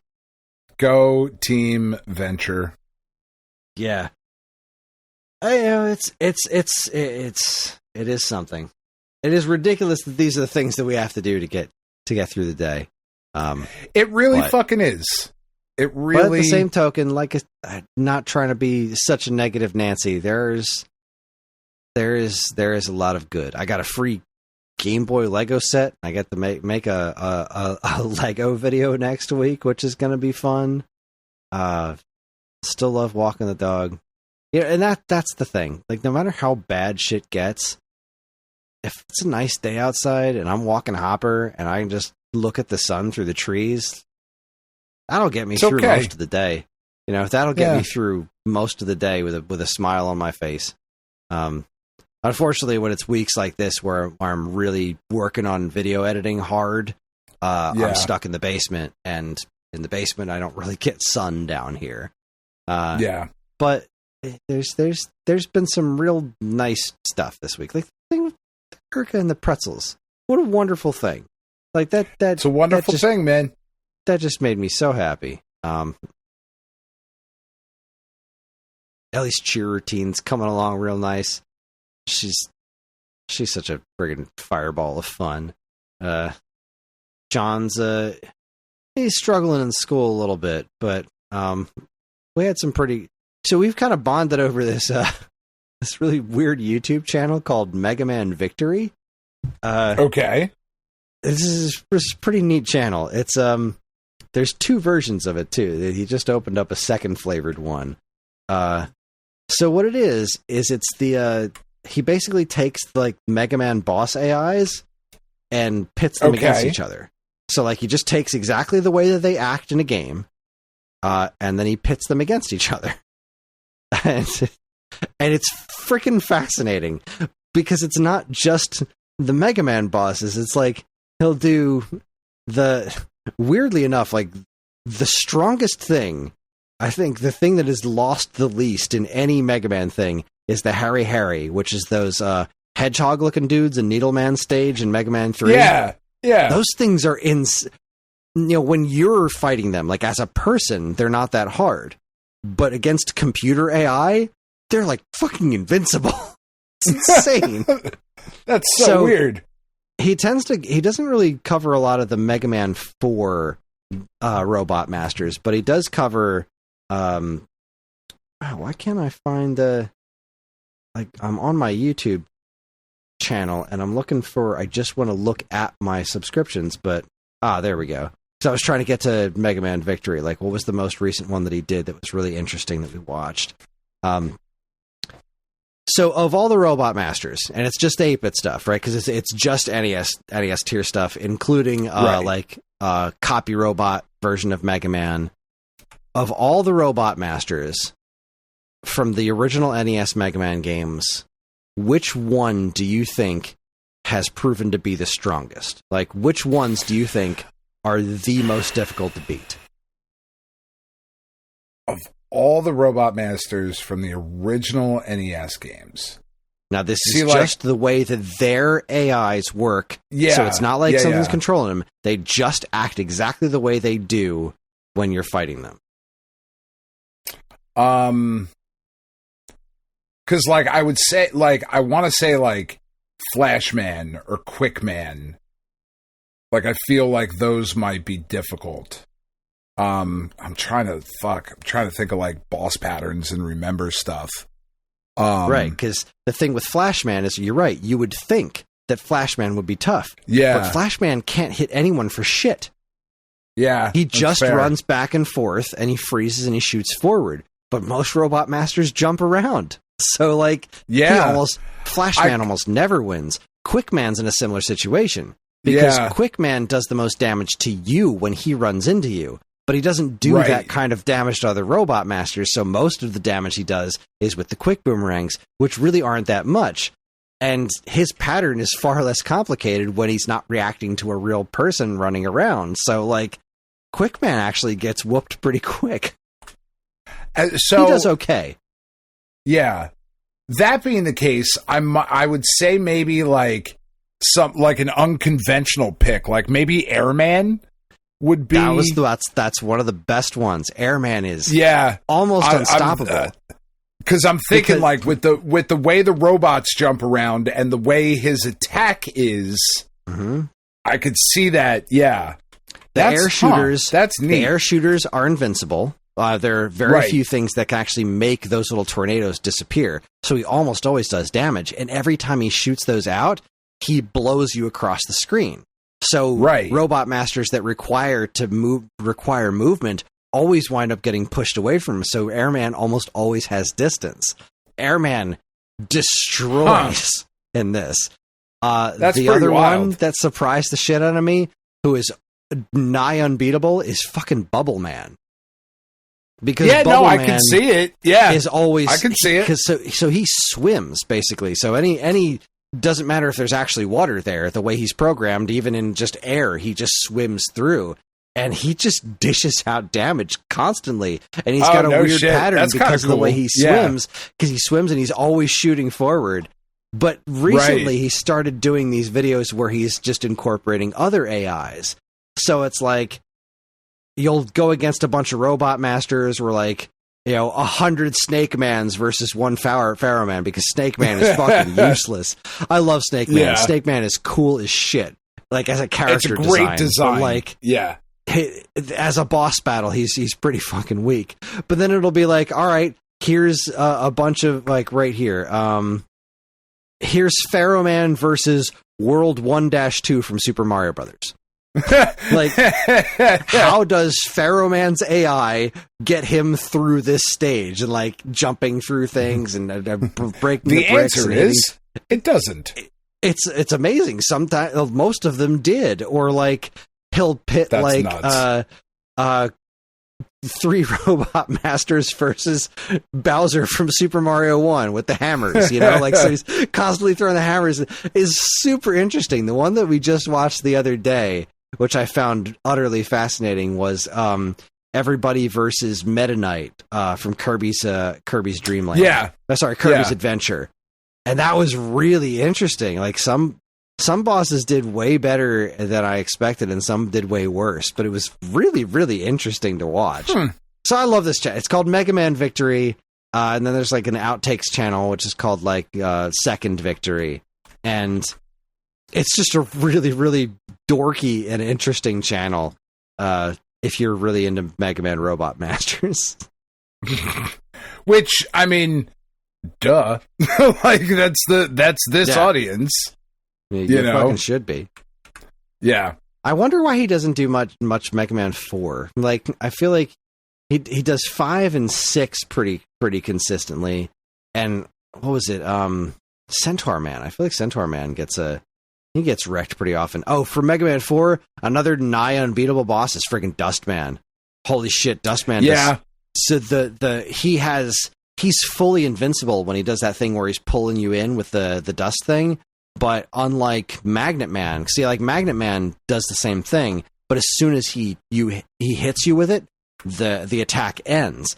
That's not how Dustman works. He will just pull you in and just sit there and just tank your damage and be completely invincible while he's doing it. And then jump around and do it again. So yeah, Dustman is completely wrecks people. So, that's awesome. Yeah. There's lots of joy in this world. There is lots of wonder and joy in this world. There's going to be a big, stupid slumber party at my house tomorrow. I'm making pizza for all the kids. I'm going to be making rainbow confetti, like rainbow sprinkles pancakes for the kids who are sleeping over the following morning. It's good stuff. I am going through a very tough time, but I don't want everyone to think that I'm just all stress and depression all the time. It's just like most of my day is stress and depression. Yeah, it's just most of the time. Yeah, 98% of the time. Yeah, how you doing? What's new and exciting with you? I mean, not too much. So like this week was kind of a busy week. Like I said, Roddy was really sick. He missed 2 days of school this week. And then he felt better on Wednesday. And then, Penn started feeling bad Wednesday night. And she ended up not going to school on Thursday on my birthday. Which kind of threw things off a little bit because like Tiff and I were planning on doing a couple of different things than we ended up doing. Because we weren't expecting to have a sick kid at home. But like I woke her up Thursday morning. I was off from work. We were closed. We have a lot of Jewish employees, so we were closed for Yom Kippur. Yom Kippur only comes once a year, boys. That's it does. A state reference. Yes, it is. So we were closed, but I got up to take the kids to school. And I walked in Penn's room. I was like, "Hey, sweetheart, how you feeling? You thinking about going to school?" And she was like, "I don't think I can go to school." I was like, "Oh, shit. All right, Palpatine, fuck. Go back to bed, dude. Jesus." She was like, "I'm sorry, it's going to ruin your birthday." It's like, no, it's not. You will die. Yeah, like 100%. It's like, it's really fine, sweetheart. Lay back down. So I was taking care of the kids, being sick during the week. And then also the Yankees playoffs. Obviously I'm watching the playoff games, and unfortunately they went all 3 games against the Red Sox. They got just absolutely fucking shut down by Garrett Crochet in the first game, which was very difficult to watch. But they won games 2 and 3. Wednesday game that was on at the bar when I was doing Quizzo with Jim, so I watched some of that. Yeah, they were really good games. They were really fun. Like all 3 games, even the game that they lost was still a very compelling baseball game. I still it will continue to scream it from the mountaintops until it actually happens next year, that if umpires are going to be this bad at their job, they should no longer have that job when we have a way to fix it. It just drives me up a fucking tree when I see these things happening to Aaron Judge, and not even just to Aaron Judge, but like to other players on other teams. Like there was just an absolutely egregious call in the Padres game the other day. It was just like, dude, like I get it. I don't understand how you can be an umpire. Like you're trying to look at that little ball fucking coming in at 101 miles an hour, and you're like in your 50s or 60s. Like that's just, your eyes don't work as well anymore. I'm sorry, like that sucks, but it is what it is. They don't work. So anyway, but there's been just like a lot of focus on that. Thursday obviously was my birthday, so we just kind of hung out. I did write 2 articles this week. We kind of poked fun at them in the in the commercials, but I wrote my my regular blog, and then I also put up a new segment because I was feeling nostalgic about 31 Days of Halloween that we just simply don't do anymore. So I was like, you know what? Instead of the Kung Fu Fridays thing, which obviously, like, that's not going to stay a consistent thing. When I get to it, I'll get to it. But at least for the month of October, I'm going to put up a Friday Night Frights. So I spent a little bit of time going back and playing through some of Wanpaku Graffiti, which is just so fun. I fucking love that game. I mean, we all know the way I love Splatterhouse. But Wanpaku Graffiti is such a clever send-up of Splatterhouse. It's just wonderful. And yeah, I was like, fuck it. If I'm going to write about this, I gotta go back. I haven't played it in so fucking long. So I jumped back in and spent some time with that during the week. I spent time obviously with Zork, cause I very much overestimated my fucking capabilities, with Zork, but you know, such is life. What are you going to do? And then I really tried to focus this week on getting progress through Death Stranding 2, because I did not buy, even though it came out on my birthday, I did not buy Ghost of Yotei, because I was like, look, I've still got Silksong that I'm playing through. I've got Ninja Gaiden. I've got Shinobi. I just bought Star Wars Outlaws. Like, if I get Ghost of Yotei, I'm not going to finish Death Stranding 2. Not because I don't like it. That game is fucking awesome. I absolutely love that game, and I was chuckling so hard when you were talking about adding motorcycles and shit to Shinobi, because like last night there was literally a section in Death Stranding 2 where I was driving around shooting motorcycles. Like I fought motorcycles on a racetrack in fucking Death Stranding 2. It was awesome. That game is so fucking great and weird and strange and wonderful and heartfelt, and it's just an absolutely wonderful fucking game. I adore the shit out of it.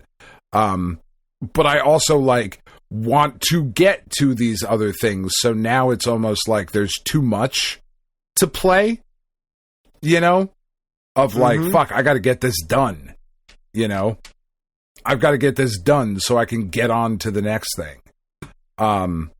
Which is not how I want to feel about Death Stranding. And it's also not how I want to feel about Ghost of Yotei, because Katamari comes out at the end of this month, and this fucking Terminator game that's coming out next month, and I still need to get to Shinobi and Ninja Gaiden, and there's just, you know, it's a good problem to have, but still a problem, I suppose. And then tonight I'm doing this bullshit with you, so, you know. But I did get a chainsaw, Kris. I got a chainsaw for my birthday and immediately went out and chainsawed a whole bunch of shit, which was outstanding, because there was a lot of having cancer really put into perspective how unimportant trimming the shrubs was. You know, like, they're still there. I'll get to them.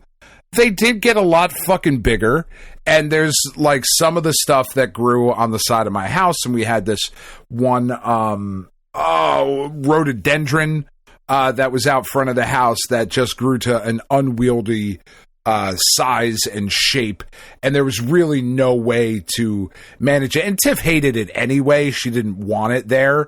But it was like, all right, look, like where we're at now, I could go in there with pruning shears and an axe to take some of these things out. Or I could get a chainsaw, and that would make this a lot easier. So we got the fucking chainsaw, and it was so fun.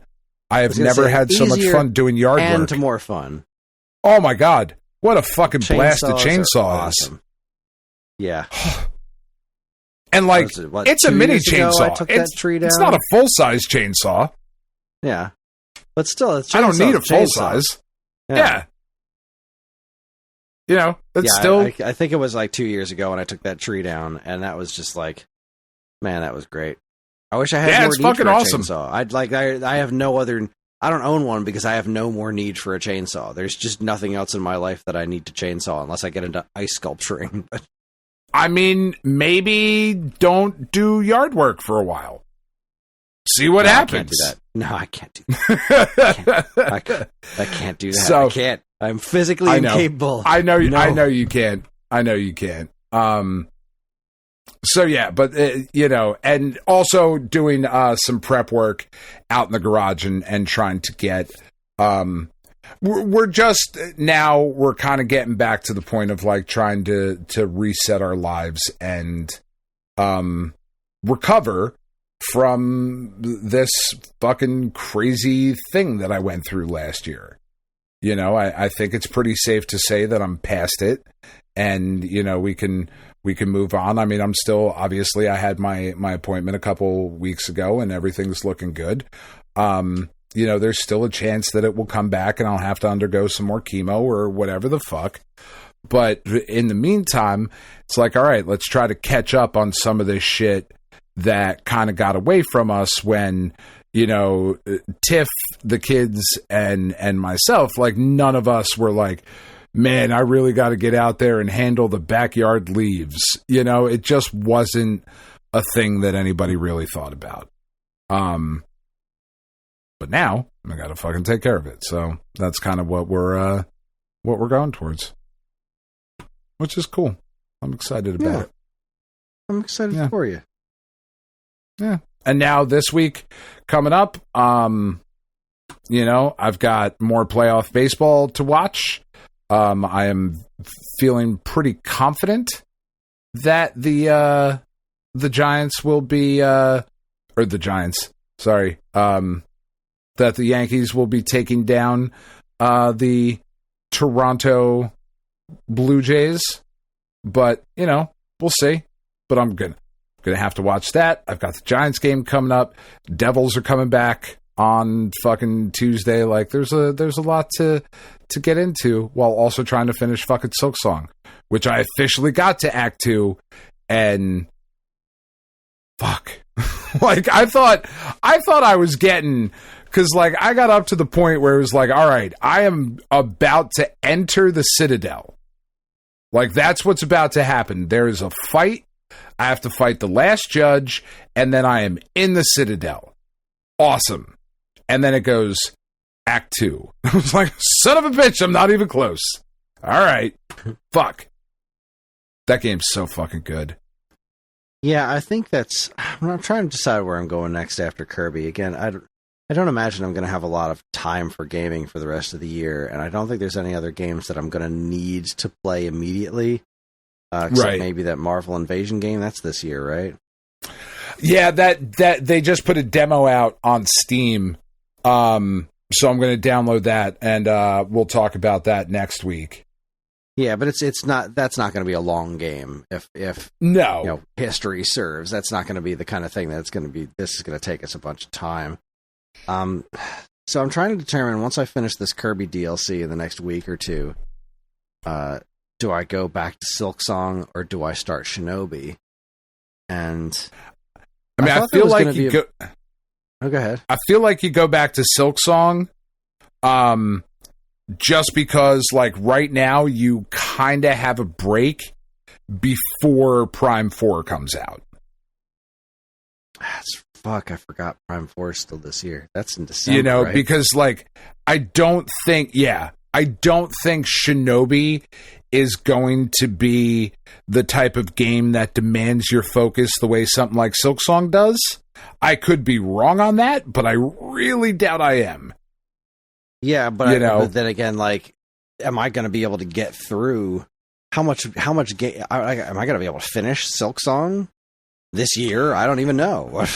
I mean, I only get a chance to play for like a half an hour to an hour a week. Yeah, I mean, that's going to take you a while. I'm trying to, like, I'm pulling up my my Steam right now because I want to see how many hours I have into Silk Song. All right, so I am right about at 20 hours into Silk Song, and I just got to Act 2. So that means that, if it's following a typical structure, there's maybe like 10 more hours left. So you're looking at like a 30-hour game for Silk Song, I think, which is fucking insane value for the $20 that it was. But, Metroid Prime 4, that's going to be beefy, and you're going to have to play it, Oh, my God. Yes. I'm very excited for Metroid Prime 4. Do you have to play Ninja Gaiden 4 this year? Probably not. No, the 3D Ninja. I mean, I don't really have a system that I'm going to want to play Ninja Gaiden 4 on anyway. Also true, yeah. Ninja Gaiden 4, I'm very glad it exists, but I've never played through Ninja Gaiden 2 or 3. I'm all about the 2D Ninja Gaidens, and I went through Ragebound. It was fucking fantastic. Really. So, I mean... I don't think Shinobi's supposed to be super long either, so I could probably... Let's find out. I mean, we can check that. How long to beat? Probably bang through Shinobi relatively quickly, and then just kind of make Silk Song my long-term project. Right. Because I just don't see myself having the time to finish Silk Song this year. And I don't want to put off Shinobi forever. How long to beat has Shinobi Art of Vengeance at just about 9 hours? Score. So not crazy long. You put in half hour, 45 minutes a day, you'll be through that in a week or so.